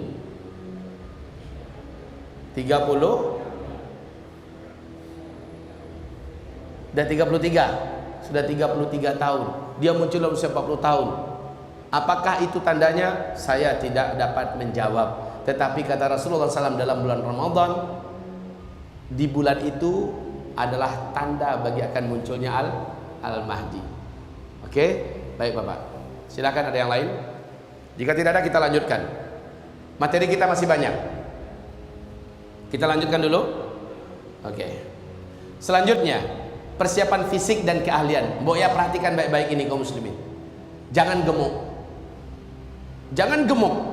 Orang yang berfisik gemuk di akhir zaman menjadi orang yang paling berat dan tersiksa. Maaf nih, jangan tersinggung. Toh gemuk juga nggak disukai Rasul, kan? Betul tidak? Rasul mengatakan di akhir zaman akan muncul umat-umatku yang berperut besar, termasuk saya. Makanya, Pak, sebulan terakhir, hampir 2 bulan ini, saya fokus melakukan diet ketat diimbangi dengan treadmill dan fitness serta berkuda. Saya latihan serius sekarang dengan anak-anak saya dan keluarga saya, bagaimana kami bisa melakukan perampingan fisik, Pak. Alhamdulillah dalam 3 minggu terakhir saya sudah turun 3 kilo atau 4 kilo. Lumayan. Jadi ketika saya menyampaikan jangan gemuk, saya kena dulu, Pak. Saya terhitung gemuk loh. Sekarang berat saya 84. Dengan tinggi hanya 169. Berat saya 84 itu over itu kan. Udah musibah loh itu, Pak. Jadi kita usahakan jangan gemuk dan usahakan berjantung sehat. Ya tahu aja lah triknya. Sukalah maraton, hobilah kita dalam apa? Main sepeda dan sebagainya, ya. Dan kendalikan emosi. Karena orang emosinya tidak terkendali, jantungnya pasti akan bermasalah. Baik kaum muslimin, kuat lari dan kuat mendaki. Upayakan begitu. Jadi biasakan, Pak, kalau ada lift, ada tangga, pilih tangga. Dari sekarang start. Kalau perlu bawa anak sambil gendong anak, karena pada masa-masa huru hara akhir zaman kita akan banyak membawa anak, membawa barang-barang untuk lari dan hijrah dari tempat ke tempat. Ya, kalau fisiknya gemuk, gimana mau lincah? Boro-boro membawa anak, bawa barang, dirinya aja nggak ke bawah. Itu satu. Jadi biasakan. Nah, militer, TNI, Polri kita, mereka latihannya berat dalam masalah ini. Rasanya setiap umat Islam diperintah untuk agar bugar, sehat dan berfisik ideal. Ya Pak ya.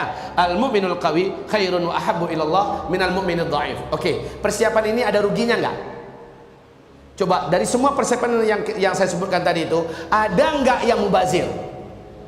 Semuanya tetap bermanfaat walaupun tidak terjadi petaka dan sebagainya. Semuanya tetap bermanfaat, termasuk jangan gemuk, berjantung sehat, kuat lari dan mendaki. Ini suasana memang dituntut Pak. Kita memang dituntut untuk menjadi orang yang ideal secara fisik loh, ini secara fisik. Oke, lanjut. Ahli dengan ilmu dan praktikal survival. Sebaiknya mulai buka YouTube, beli buku-buku yang mengajarkan bagaimana bertahan hidup dalam masa-masa sulit. Ya, ahli dan mempunyai ilmu tentang survival. Bagaimana di gua bisa mendapatkan air, bertahan hidup, bagaimana di hutan bisa mendapatkan makanan, atau daun-daun apa yang boleh dimakan, apa yang tidak, dan sebagainya. Ya, ini bertahan hidup. Jadi ahli dengan ilmu dan praktikal survival. Ini zaman teknologi canggih. Gadget Bapak ini mumpung masih bisa digunakan sekarang. Buka, tanyakan sama Mbah Google gimana cara mendapatkan ilmu tentang survival. Dia akan bimbing kita tuh Pak. Oh, langkah-langkahnya adalah begini. Kalau mau lihat bukunya, lihat buku ini, terbitan ini, bab. Kita tinggal baca Pak. Lalu kita tahu, ajak istri diskusi, Dek, gini loh Dek, caranya kalau di air, cara dapatkan makanan di air begini, cara dapatkan makanan di tanah begini, cara ajarkan semua sama-sama Pak. Kita akan hidup di masa-masa sulit. Pada masa itu seluruh kita hendaknya jangan menggantungkan diri pada orang yang orang pun tidak akan mau menjadi tempat gantungan kita. Lanjut. Mahir memanah dan berkuda. Memanah di atas kuda. Yang pertama, mahir memanah, mahir berkuda, lalu memanah di atas kuda. Ini sunnah enggak? Enggak pun karena akhir zaman, tetap ini disunnahkan. Tapi di akhir zaman ini menjadi sebuah kemestian. Sebab kita tahu kendaraan kita sudah betul-betul tidak ada lagi, dan kendaraan kembali kepada kendaraan manual, kuda. Di sini nggak ada onta Pak. Di sini nggak ada keledai, adanya cuma kuda. Paling juga naik sapi, naik kerbau, dan mereka makhluk lamban. Sementara kuda, kita tahu kecepatannya, lajunya Pak. Dari sekarang latihan. Yang tua-tua yang nggak usah lah, yang tua-tua cukup belikan kuda.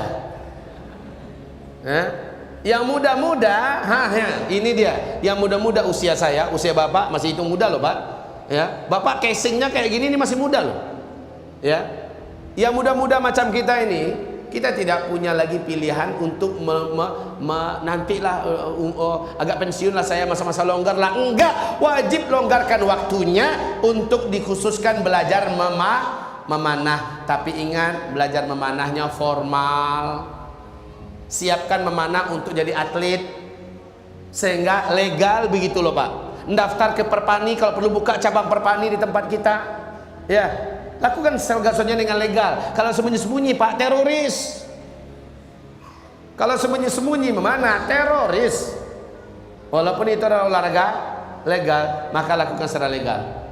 Seperti saya katakan, bahkan kami alhamdulillah Perpani Payakumbuh Sumatera Barat diresmikan resmi oleh Pemda kita, oleh wali kota kita. Kemudian kita sudah latihan bersama dengan TNI, alhamdulillah, bahkan di batalion mereka.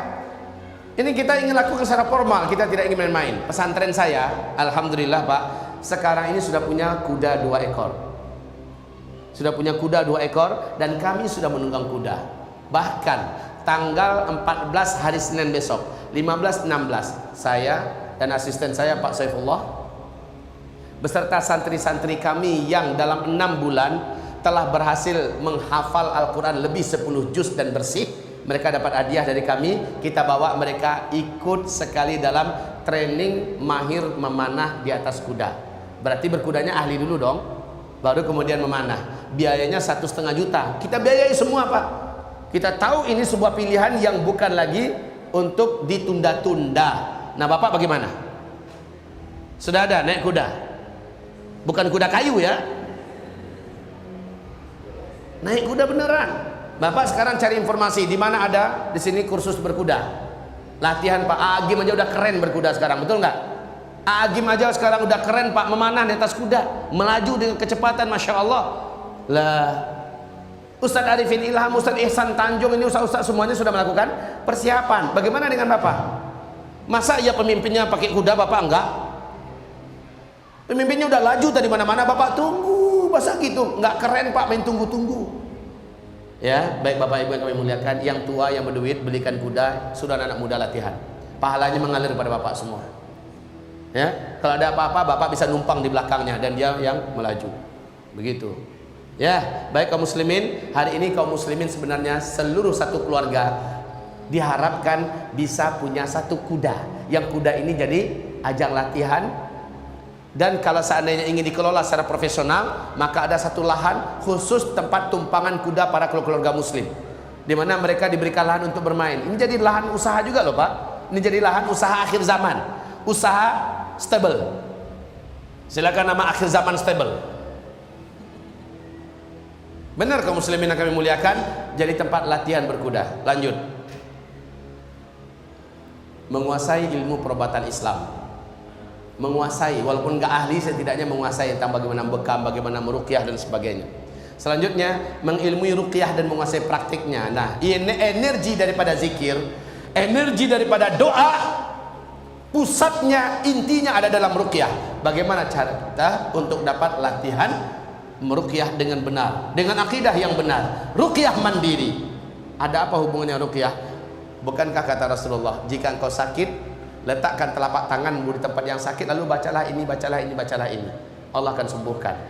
Sementara rumah sakit dah tutup, kita memerlukan kemampuan seperti ini kembali. Wajib latihan dan mengilmui tentang masalah ruqyah. Untuk ini saya merekomendasikan Bapak Ibu semua untuk belajar ruqyah mandiri di Rehab Hati. Saya adalah salah seorang pembina di Rehab Hati Foundation, Rehab Hati Qurani. Satu hari pertama khusus kita membedah masalah tazkiyatun nafas, mensucikan kembali akidah dan tauhid. Di hari kedua kita masuk kepada bab mengajarkan bagaimana cara melakukan ruqyah dengan ayat-ayat Allah sesuai sunnah, dengan doa-doa Rasulullah sesuai sunnah. Nah, ini berhubungan erat dengan energi akhir zaman adalah ruqyah. Maka Bapak Ibu, ruqyah bukan lagi perkara yang pantas untuk alah itu cuma untuk ustaz-ustaz. Enggak, untuk seluruh kita. Kita harus pandai meruqyah. Harus pandai meruqyah. Ruqyah mandiri. Baik. Selanjutnya, jauhi makan makanan dan minuman beralkohol dan apapun yang instan. Nanti Bapak akan dengarkan, baca di sini akibat minuman beralkohol atau makan makanan instan. Ketika dukhan terjadi, orang-orang itulah yang akan melepuh kulitnya, yang akan rusak bentuknya akibat dari bercampurnya darahnya dengan bahan-bahan kimia, beralkohol tinggi dan sebagainya. Oleh sebab itu Pak, dari sekarang diangsur-angsur kita talak 3-kan makanan-makanan instan, makanan-makanan cepat saji, termasuk ayam instan. Ayam instan itu ayam yang hanya 30 hari udah wajib sembelih, udah wajib dimakan, udah besar. Bapak lihat saja proses pembesaran mereka, proses penyembelihan mereka menjijikkan seluruhnya Pak. Fil ajalah, inna fil ajalah minasyaitan. Semua yang instan itu dari syaitan, baik setan jin atau setan manusia, itu bermudarat bagi manusia. Baiknya Bapak tinggalkan deh. Kalau rindu dengan ayam kampung Pak, sebaiknya Bapak sendiri yang ternak ayam dah. Ya, sapi juga begitu, jangan sapi-sapi suntik, tapi sapi yang alami. Baik kaum muslimin, ini anjuran. Minum-minuman, makan-makan cepat saji, barang-barang beralkohol atau mengandung soda dan segala macamnya, yang apalagi yang semacam Coca-Cola, Sprite, Fanta, segala macamnya. Ini minum-minuman beracun yang membahayakan. Ulama-ulama Timur Tengah telah membahayakan, telah mengatakan ini haram Pak. Ya, walaupun masyarakatnya yang on, tahu masyarakatnya yang on, masyarakat yang jahil masih mengkonsumsi benda-benda berbahaya macam ini. Baik. Selanjutnya, Tidak mengkonsumsi obat-obatan haram atau obat-obat kimia. Sebab Yahudi sudah punya program. Jerry de Grey membongkar rahasia tentang program penghancuran ras manusia di luar Yahudi oleh kelompok khusus dari kalangan ahli-ahli medis Yahudi. Mereka merancang zat-zat tertentu yang dimasukkan ke dalam obat-obatan. Sudahlah bahan-bahan obat tentu haram, dimasukkan zat-zat ini juga ke makanan minuman yang disebarkan ke seluruh dunia. Siapapun yang mengkonsumsinya, maka apabila manusia ini terus-menerus mengkonsumsinya, manusia ini akan mudah diatur oleh mereka dari pusat pemerintahan mereka, seperti mengatur benda-benda berteknologi dengan remote, Pak. Kita akan mudah diatur, emosional kita akan mudah mereka atur, ya. Karakter dan mental kita diarahkan kepada hewan dan binatang, dan kita rapuh terhadap penyakit. Satu kali saja mereka tembakkan satu zat tertentu ke udara, maka angin yang membawanya, siapa pun yang menghirupnya, karena sudah ada bibit-bibit dan bakat-bakat itu dimasukkan melalui obat-obatan yang kita konsumsi. Makanan minum yang selama ini kita konsumsi, orang ini akan terinfeksi oleh penyakit yang tidak bisa disembuhkan, Pak. Dan ini sudah dipersiapkan oleh kelompok Illuminati dalam rangka menghancurkan ras manusia selain daripada mereka. La haula wala quwata illa billah. Ini zaman fitnah. Sebaiknya makanan dan minuman kita, apalagi obat-obatan kita, Bu, ya yang islami semua ada. Yang islami semua, Pak. Pastikan, Bu, yang islami. Talak 7 sekali lagi makanan-makanan yang sifatnya instan. Baik. Baik. Selanjutnya, biasakan mengkonsumsi makan-makanan sunnah dan herbal Islam. Biasakan mengkonsumsi yang dianjurkan Nabi kita konsumsi. Madu hangat tiap pagi, makan kurma, kemudian mengkonsumsi zabib atau kismis, ya, mengkonsumsi minyak zaitun walau hanya 1 sendok 1 hari, ya, mengkonsumsi habatus sauda. Biasakan mengkonsumsi barang herbal, karena akan menjadikan daya tahan tubuh kita itu kebal dari berbagai macam jenis penyakit dan apapun yang berbahaya yang melata di muka bumi ini. Selanjutnya, ini yang paling penting, lihat nanti halaman 222 dari kitab Zaz. Jangan bermaksiat. Stop. Sebab apa? Maksiat ternyata seperti kata Abdullah bin Abbas dapat membuat daya tahan tubuh manusia rapuh dan rentan dengan berbagai macam penyakit, mudah tertular oleh penyakit-penyakit yang ada pada orang lain. Maksiat semakin banyak dibuat, semakin mempercepat tuanya orang ini dan melemahnya fisiknya. Dalam hal apa saja, stop bermaksiat, karena banyak petaka-petaka bencana-bencana alam dan musibah demi musibah menyebarnya penyakit. Orang-orang yang mempunyai daya tahan fisik yang kuat, mereka adalah orang-orang yang taat dan jauh dari maksiat. Inna lil hasanati diya'an fil wajh wa nuran fil qalb wa si'atan fil rizq wa quwwatan fil jasad. Dalam ketaatan kebaikan itu adalah kekuatan pada jasad. Itu pernyataan Ibnu Abbas radhiyallahu anhu. Kemudian wa inna lisayyi'ah zulman fil wajh, sawadan fil wajh, zulman fil qalb, dhiqan fil rizq wa dha'fan fil jasad. Lemah fisik, daya tahannya melemah. Coba saja lihat orang yang suka buat maksiat, orang yang suka berzina, orang minum minuman keras, orang yang suka buat maksiat itu daya tahan tubuhnya macam mana, Pak? Lemah seluruhnya. Nah, ketika datang menyebarnya berbagai macam penyakit, datang bencana, dukhan terjadi, orang macam ini yang paling mudah terbias dan kena. Jadi, stop bermaksiat. Stop. Kita zamannya sekarang badiru bil a'mal. Berlomba-lombalah kamu memperbanyak amal soleh. Taib ibarat Allah yang kami muliakan. Ini persiapan fisik tadi. Silakan kalau ada yang bertanya. Sebelum kita masuk persiapan ruhiyah dan amalan. Nah, khusus persiapan ruhiyah dan amalan, sebenarnya saya menganjurkan untuk membuka ini kitab, karena kita banyak rujuk pada halaman demi halaman. Halaman sekian, lihat. Halaman sekian, lihat. Halaman sekian, lihat.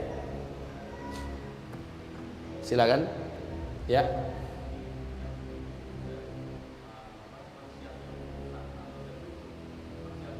Apapun dosa, durhaka pada emak, pada bapak, ya, menzalimi istri, menipu orang, maling harta orang, minum minuman keras, berzina, apapun jenis maksiat, apapun jenis, termasuk meninggalkan sholat 5 waktu, tidak berpuasa di siang Ramadan, itu juga adalah maksiat. Maksiat itu apapun yang dilarang oleh Allah kita buat, itu maksiat itu, Pak. Begitu ya. Oke. Silakan yang lain. Tidak ada? Masih sanggup diteruskan? Masih sanggup? Silakan saksikan berikut ini.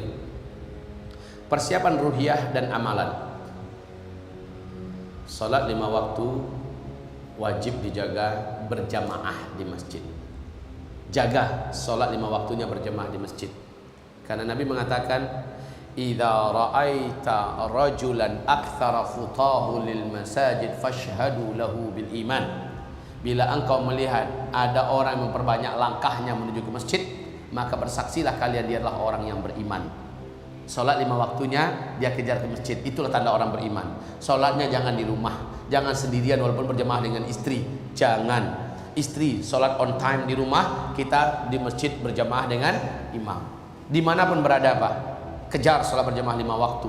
Jamaah itu adalah kuwah, kekuatan. Ya. Kemudian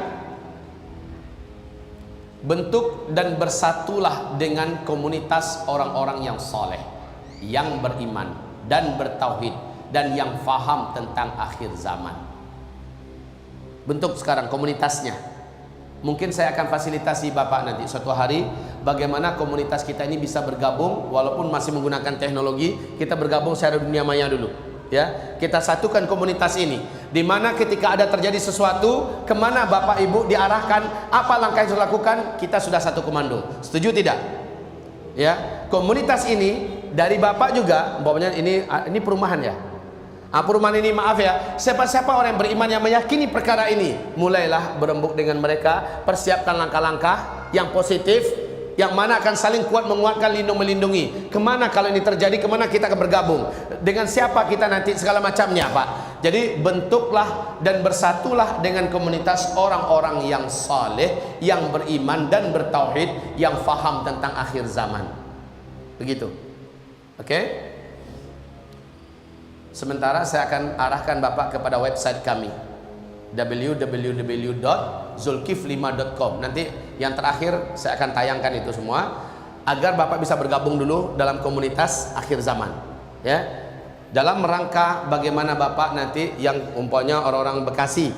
Nah, orang-orang Bekasi kemana saja mereka, siapa-siapa saja komunitas mereka, Bapak mulai bisa menjalin komunikasi sama mereka dalam rangka menghadapi segala petaka, huru-hara dan keributan-keributan yang pasti terjadi di akhir zaman. Bapak sudah punya komunitas. Nanti tinggal janjian ketemu di Anu. Bawa barang-barang ini, bawa anak bini, kita akan melangkah ke Anu. Udah jelas Pak. Ya, baik. Dan juga memang kita diperlukan nanti tinggal di suatu tempat yang hanya diisi oleh orang beriman, agar yang ada tetangga yang tidak beriman, lalu ketika dia lapar kita digarapnya Pak. Ya, kita cari tetangga-tetangga yang beriman, yang dengan keberkahan zikir dan doa orang beriman satu komplek itu, Allah membela, menolong orang-orang beriman yang ada di situ. Lanjut, istiqomahlah dengan amalan-amalan sunnah yang paling besar pahalanya. Nah, apa contohnya? Contohnya berikut ini. Salat sunat rawatib qabliyah dan ba'diyah, istiqomah kerjakan. Dimanapun, kapanpun. Tahajud, duha dan salat sunat syuruk. Ya, sunat syuruk, tahajud, duha kerjakan walau hanya witir karena kecapean, witir aja dapat, jadilah kerjakan dengan rutin dan simultan, istiqomah. Begitu juga duha Pak. Ini amalan yang berat memang, amalan yang berat, cuma pahalanya dahsyat. Karena kata Nabi, badiru bil a'mal, berlomba-lombalah kamu memperbanyak amal. Ini amalan-amalan yang dimaksud, yaitu amalan sunat. Selanjutnya puasa sunat seperti puasa Senin Kamis, ya, puasa Daud, puasa Bid, ya. Ini adalah puasa-puasa contoh, ini juga puasa Syawal dan puasa-puasa yang disunnahkan lainnya. Ibarat Allah yang kami muliakan, selanjutnya umroh pada bulan Ramadan. Kalau ada rezeki Pak, full Ramadan ahsan. Bapak tahu, sholat di tanah suci di Masjidil Haram nilainya dibandingkan kita yang sholat di sini sama dengan 100.000 kali lipat sholat. Satu kali Bapak sholat Isya di Masjidil Haram nilainya sama dengan 100.000 kali lipat sholat. Itu kita kerjakan di bulan Ramadan lagi. Allahu Akbar. Jadi kalau bisa Pak, full Ramadan, mengejar ketertinggalan amalan kita selama ini. Belum lagi ada ada tahajudnya di tanah haram, ada lagi duhanya di tanah haram, ada tawafnya tanah haram, membaca Quran di tanah haram. Masya Allah. Kalau nggak bisa, minimal itu 15 hari di tanah suci bulan Ramadan. Ya, baik. Berikutnya mengejar pahala besar paket Jumat. Loh, apa maksudnya ini? Bapak paham? Siapa yang mengejar hari Jumat, diawali dengan niatnya mandi bersih-bersih, bersabun, bersampo. Setelah itu dia mandi untuk hari Jumat dengan cara mandi junub. Kemudian dia berangkat ke masjid lebih awal, lalu dia ambil posisi paling dekat dengan imam. Kemudian selama di masjid sampai khatib naik, dia tidak melakukan hal-hal yang lagha seperti ngobrol atau buka chattingan, ngirim WhatsApp segala macamnya. Enggak, dia zikir, baca Quran atau berdoa. Apabila itu dia lakukan, kata Rasulullah, kana lahu likulli khatwatin, maaf, dia berjalan kaki ke masjid, tidak menunggangi kendaraan. Orang yang melakukan itu, kata Rasulullah, kana lahu fi kulli khatwatin minha ajru sanatin siyamiha wa qiyamiha. Dia berhak mendapatkan pahala 1 tahun, setiap 1 langkah ini ya, pahala 1 tahun puasa, 1 tahun tahajud, setiap 1 langkah. Jadi akselerasi amal soleh macam ini harus dikejar, Pak. Hari Jumat loh. Jadi jangan sampai orang udah mau azan baru menuju ke masjid, nggak sempat mandi lagi, pakai motor lagi, ya Pak. Jadi kemana-mana di masjid hari Jumat khususkan kita jalan kaki. Kalau perlu rumahnya cuma 200 meter, muter yang nggak jauh. Memperbanyak langkah loh. 1 langkah itu pahalanya berapa tadi? 1 tahun pahala puasa dan 1 tahun pahala qiyamul lail, tahajud. Subhanallah. Makanya ini mengejar pahala besar paket Jumat. Ibu-ibu gigit jari itu di bawah. Lah kami enggak Jumatan, gimana Pak Ustaz?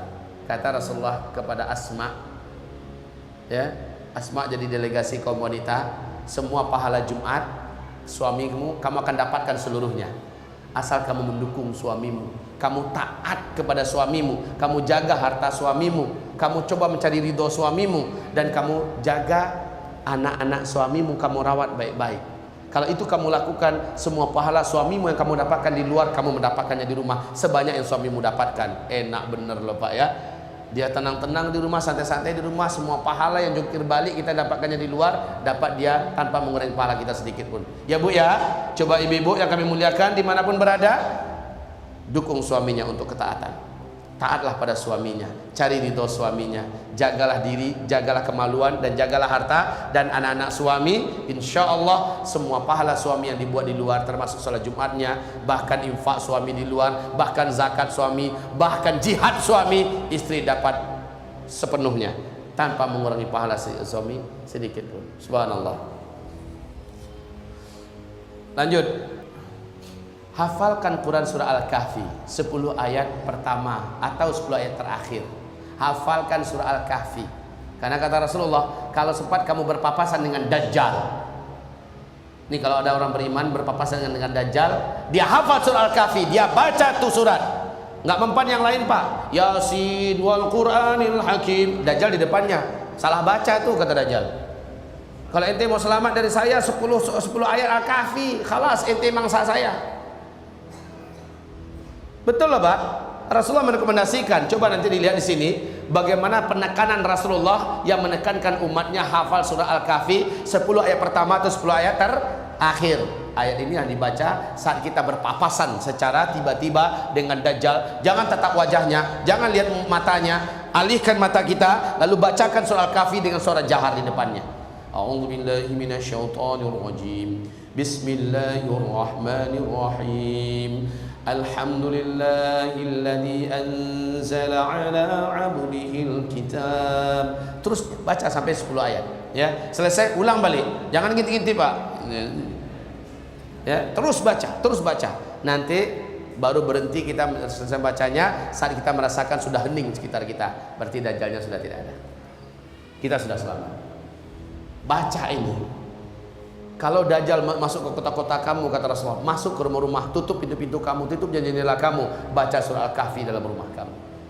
Ya, sampai kamu dengar Dajjal sudah tidak ada lagi di kota kita, baru kita selesai membaca surat Al-Kahfi. Nah, bagaimana kalau kita nggak hafal surah Al-Kahfi?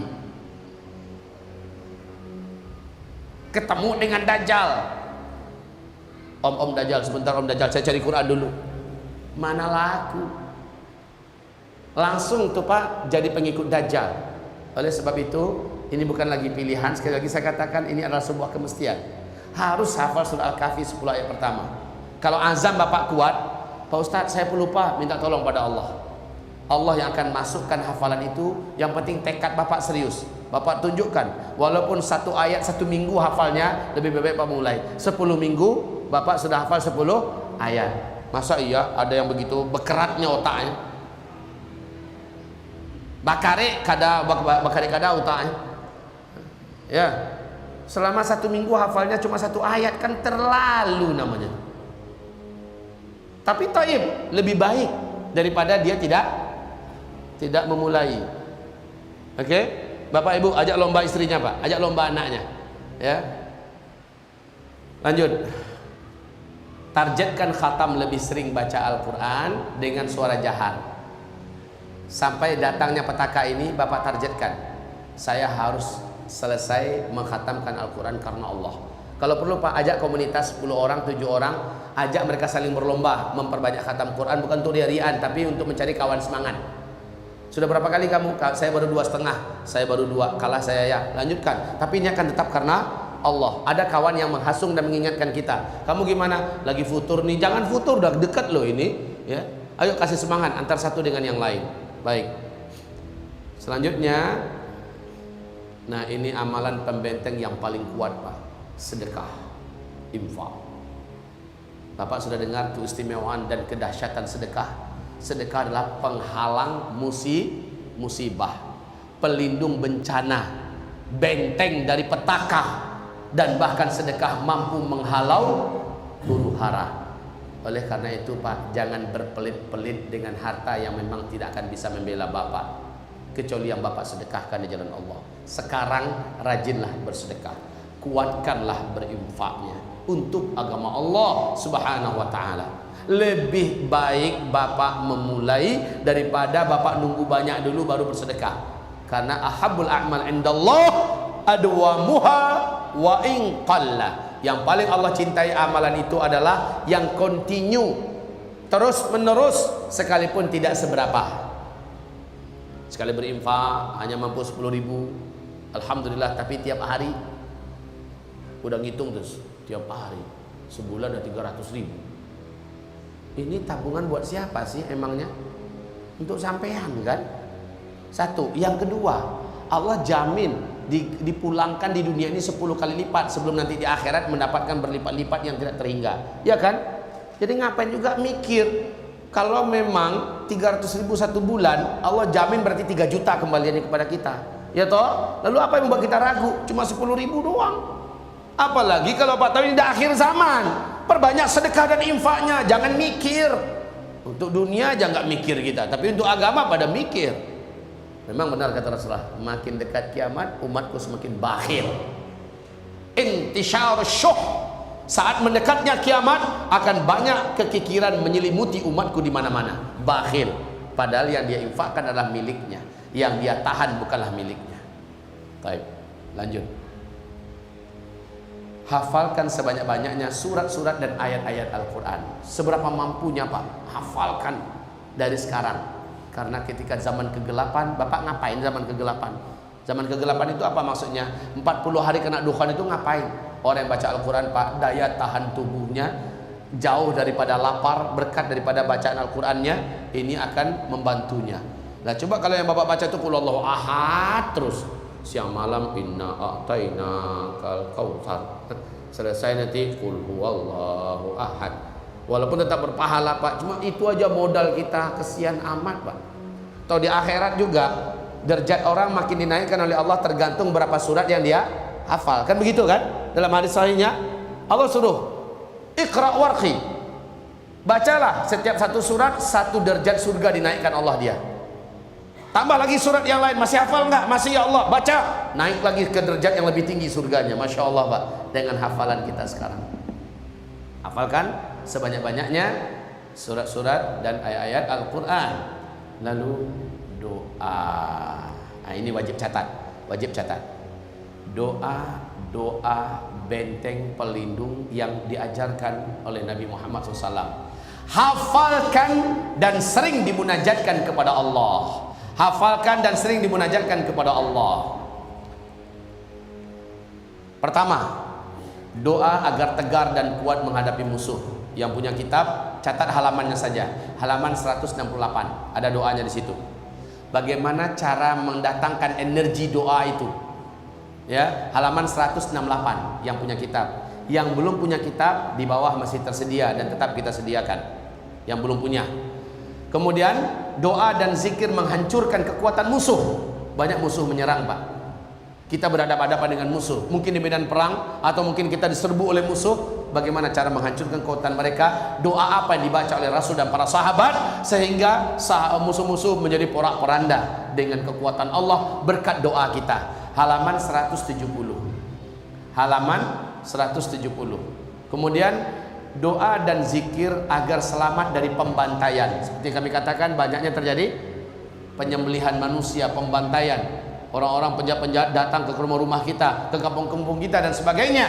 Halaman 175 ada doanya. Insya Allah Bapak baca doa itu, Allah akan menjadikan Bapak termasuk yang selamat dari pembantaian itu. Di sini ada diceritakan kisah-kisah salafus saleh di mana mereka membacakan doa ini, mereka diselamatkan oleh Allah Subhanahu wa taala. Doa minta syahid dan husnul khatimah. Perbanyak doa ini. Perbanyak doa ini. Man sarrahu istajib Allahu lahu 'inda syada'id wal karib falyukthir ad-du'a 'inda ar-raha. Doa dan zikir menghadapi sakit dan penderitaan. Nah, bagaimana menyembuhkan penyakit kita ketika teknologi nggak ada, rumah sakit pada tutup, apa doanya? Apa yang harus dibuat? Lah halaman 183. Nanti baca situ ya. Ada kisah dari Sahih Bukhari dan Muslim, yakni yang menceritakan sahabat Nabi Utsman bin Abil As. Bagaimana dia dapat merawat penyakitnya hanya dengan doa, hanya dengan zikir tertentu yang diajarkan Nabi. Apa dia? Silahkan rujuk pada halaman 183. Dan ini Pak, sekali lagi hafalkan dan sering praktekkan supaya enggak mudah lupa. Kemudian doa agar tidak sesat dan murtad. Nah, banyak penyesatan dan banyak pemurtadan terjadi. Itu pada halaman 196. Nanti dilihat pada halaman 196. Doa agar tidak sesat dan murtad. Apa doanya dibaca? Lanjut, doa agar istiqomah beribadah. Bisa jadi Bapak dengarkan ceramah ini, semangat nih, saya mau banyak ibadah nih, saya mau berubah. Semangatnya cuma 3 hari, 1 minggu paling lama, mulai mengendor lagi. Nah, supaya semangat ini tetap terjaga, ngejos terus, kenapa? Silakan ikuti doa yang diajarkan Nabi SAW di halaman 199. Baik. Doa selamat dari seluruh apapun bentuk bencana dan petaka, musibah-musibah alam dan sebagainya. Apapun musibahnya, ini doanya. Kalau ini enggak, apapun bencana musibah petakanya, maka doanya adalah halaman 240. Ya, silakan. Lanjut, zikir pelindung dari bahaya dukhan. Ketika orang-orang terkena dampak dari dukhan yang menyakitkan, bagaimana dampak itu tidak terkena? Kan Nabi mengatakan, orang beriman yang beramal soleh, sebelumnya amalnya banyak, zikirnya, doanya banyak, saat dukhan itu terjadi, dia baca ini, maka Allah akan jadikan dia hanya seperti orang yang terserang flu dan demam saja. Sementara orang-orang yang beriman tapi amalnya minim sebelumnya, maka orang ini akan tersiksa seperti tersiksanya orang-orang kafir. Taib, zikir pelindungnya apa? Lihat di halaman 288 dan 294. Dua halaman ini saya suruh buka. Dua halaman ini, bukan dari 288 ke 294, enggak. Halaman 288 saja dan halaman 294. Yang ketiga, langkah agar selamat dari perubahan muka atau perubahan bentuk akibat masakh yang diceritakan Nabi di akhir zaman. Apa hal-hal yang dilakukan? Ada 3 langkah, yaitu di halaman 302 baca sampai 306. Ada pedoman dan petunjuk yang diajarkan oleh para ulama kita, bagaimana Rasulullah menuntun umatnya agar selamat dari perubahan genetika atau perubahan bentuk di masa masakh. Ya. Selanjutnya, halaman-halaman kitab yang wajib ditelaah dan ditadabburi. Ini memang dicatat, Pak. Sementara saya minta catat dulu, ya. Kemudian, ya. Kenapa? 3 langkah agar selamat dari perubahan muka. Orang-orang banyak akan berubah mukanya. Dajjal itu Pak, rusaknya muka Dajjal itu setelah terjadinya hantaman meteor dan dukhon. Sebelumnya Dajjal tidak seperti itu, tapi dia akan muncul dalam keadaan mukanya sudah rusak. Ya, sedangkan Dajjal begitu kuat dan sakti saja bisa rusak mukanya, ya, apalagi kita orang-orang biasa. Ya kan? Nah, bagaimana? Apa yang harus dibuat? Langkah-langkahnya apa?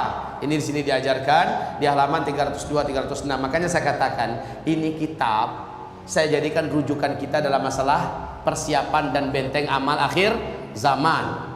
Pembahasan-pembahasan ilmiah terlengkap adanya di sini, di ensiklopedia akhir zaman. Ini rinci Pak, ilmiah, menyenangkan, memuaskan. Oke. Oke, nah ini silakan lihat halaman-halaman kitab yang wajib ditelaah dan ditadabburi.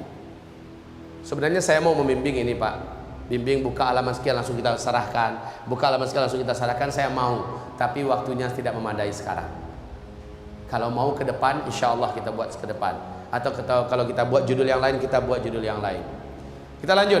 Bab satunya yang perlu halaman 30-35.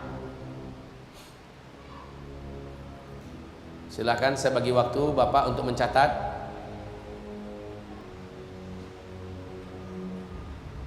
Yes. Ya, silakan lihat dulu.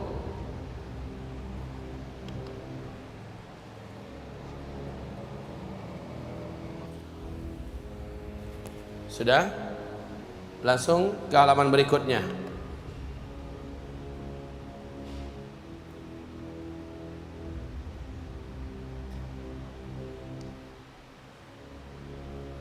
Nggak perlulah tulis bab 1, bab 2, bab 3, nggak perlu ditulis. Nomor-nomor saja tulis Pak. Ya, begitu aja biar cepat. Berikutnya. Nah, kalau bab 5 memang wajib baca semua. Bab 5 wajib baca semua, karena pada bab 5 adalah tentang huru-hara dan petaka akhir zaman di periode keempat. Bagaimana antisipasi yang diajarkan Nabi SAW ada pada bab yang kelima, wajib baca semua.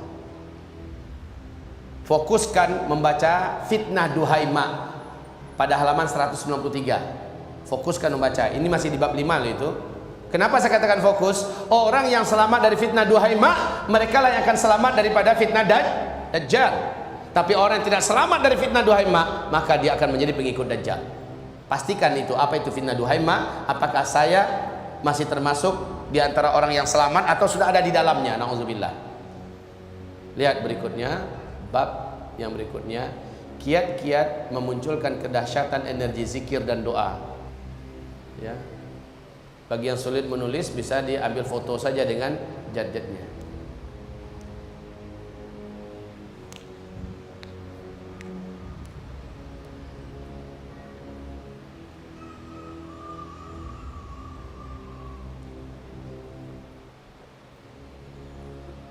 Perhatikan Pak, yang saya buat tebal ini sangat urgen sekali. Halaman 419, halaman 423 sangat urgen sekali. Tidak boleh dilewatkan, kalau perlu berulang-ulang membacanya. Halaman 419 sampai halaman 423 jangan dilewatkan Pak. Artinya kalau sudah baca sekali, ulangi kembali sampai Bapak betul-betul menguasai materi ini. Oke? Baik, inilah dia pembahasan kita tentang persiapan dan amalan akhir zaman. Selesai. Ya, selesai. Sekarang saya mengajak bergabunglah dengan kami. Untuk ngapain? Untuk fastabiqul khairat, berlomba-lomba dalam beramal soleh. Ini dia www.zulkifli5.com. Proyek amal soleh yang kita garap, Pondok Pesantren Tahfiz Quran kita MUS, Aliansi Dai dan Ulama Ahlus Sunnah wal Jamaah, di mana gerakan mereka kita biayai, dai-dainya kita yang gaji, operasional mereka kesana kemari kita yang fasilitasi. Oleh karena itu Pak, dana-dana yang masuk ke tangan kita ini seluruhnya adalah fasilitasnya untuk kepentingan dakwah para ulama-ulama dan dai-dai Ahlus Sunnah wal Jamaah. Kemudian komunitas fuqara dan masakin serta anak yatim yang ada di sekolah-sekolah dan pesantren kita, ya, dan serta orang-orang yang memang diuji oleh Allah dengan kemiskinan dan kepahitan hidup sementara dia orang soleh yang bertakwa. Nah, inilah yang akan kita santuni. Salurkanlah bantuan-bantuan itu melalui BCA, BSM, BNI yang ada di tayangan kita. Silakan pertanyaan berikutnya. Ini penutup. Ya. Assalamualaikum.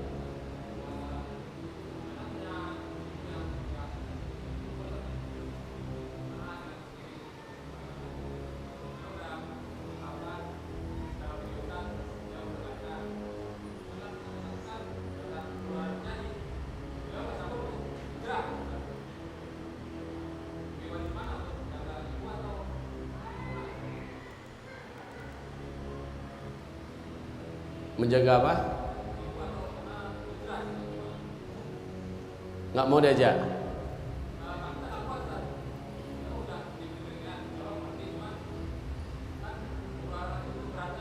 Oh, ketika itu terjadi, saya sarankan jaga ibu. Jaga ibu. Itu lebih utama. Apabila kita juga meninggal gara-gara kita menjaga ibu, kita syahid insyaallah. Ya. Sebaiknya bawa ibu walaupun harus digendong. Ya, walaupun harus digendong. Oke. Jangan tinggalkan. Silakan, ada pertanyaan yang lain? Ya. Waalaikumsalam.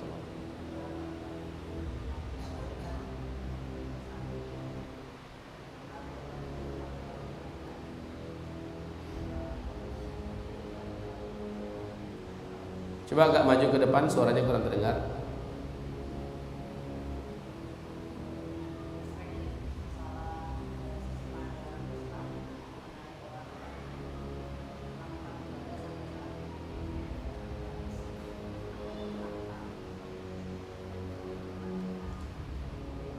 Baik. Jawabannya nggak usah dihadapi. Sibuklah dengan diri sendiri. Amalkan amalan yang sudah kita yakini ada dalilnya, dan kita nggak usah sibuk ngadapin orang, dan juga nggak usah nyerang orang. Ya, masing-masing fokus mempersibukkan dirinya dengan amal-amal soleh yang sesuai dengan sunnah. Tayyib. Jadi sekali lagi jangan ngadapin orang-orang yang seperti itu. Udah biarkan aja. Lakum a'malukum lana a'maluna. Untukmu amalan kamu, untuk kami amalan kami. Udah. Umat Islam sekarang malah lebih cenderung harus bersatu daripada harus saling salah menyalahkan. Baik, semoga apa yang saya sampaikan jelas. Ya. Waalaikumsalam.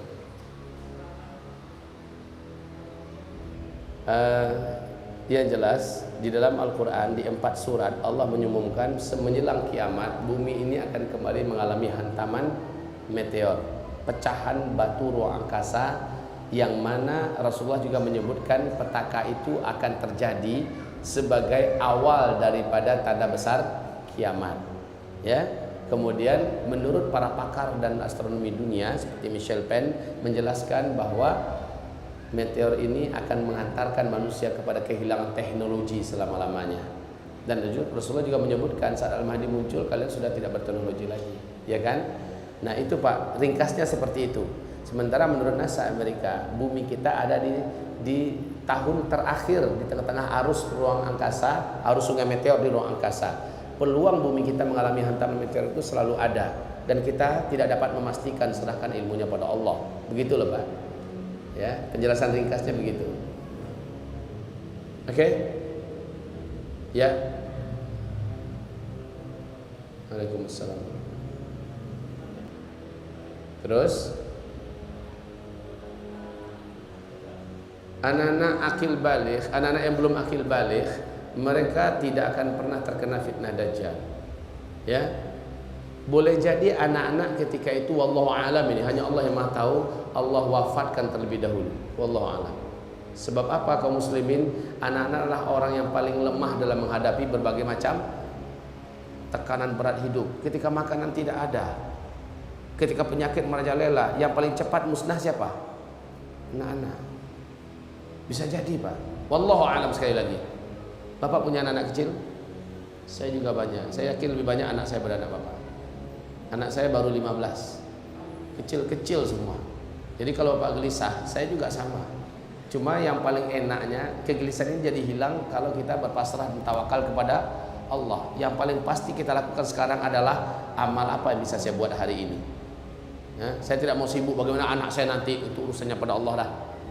Kita aja nggak keurus nanti apalagi ngurus anak. Yang penting sekarang ini, hari ini apa bisa dibuat, prestasi apa, amal apa yang bisa saya hari ini buat, begitu. Ya. Cukup insya Allah. Cukup. Saya ngisi di Menteng habis zuhur ini. Ya, saya rasa cukup sampai di sini Bapak Ibu.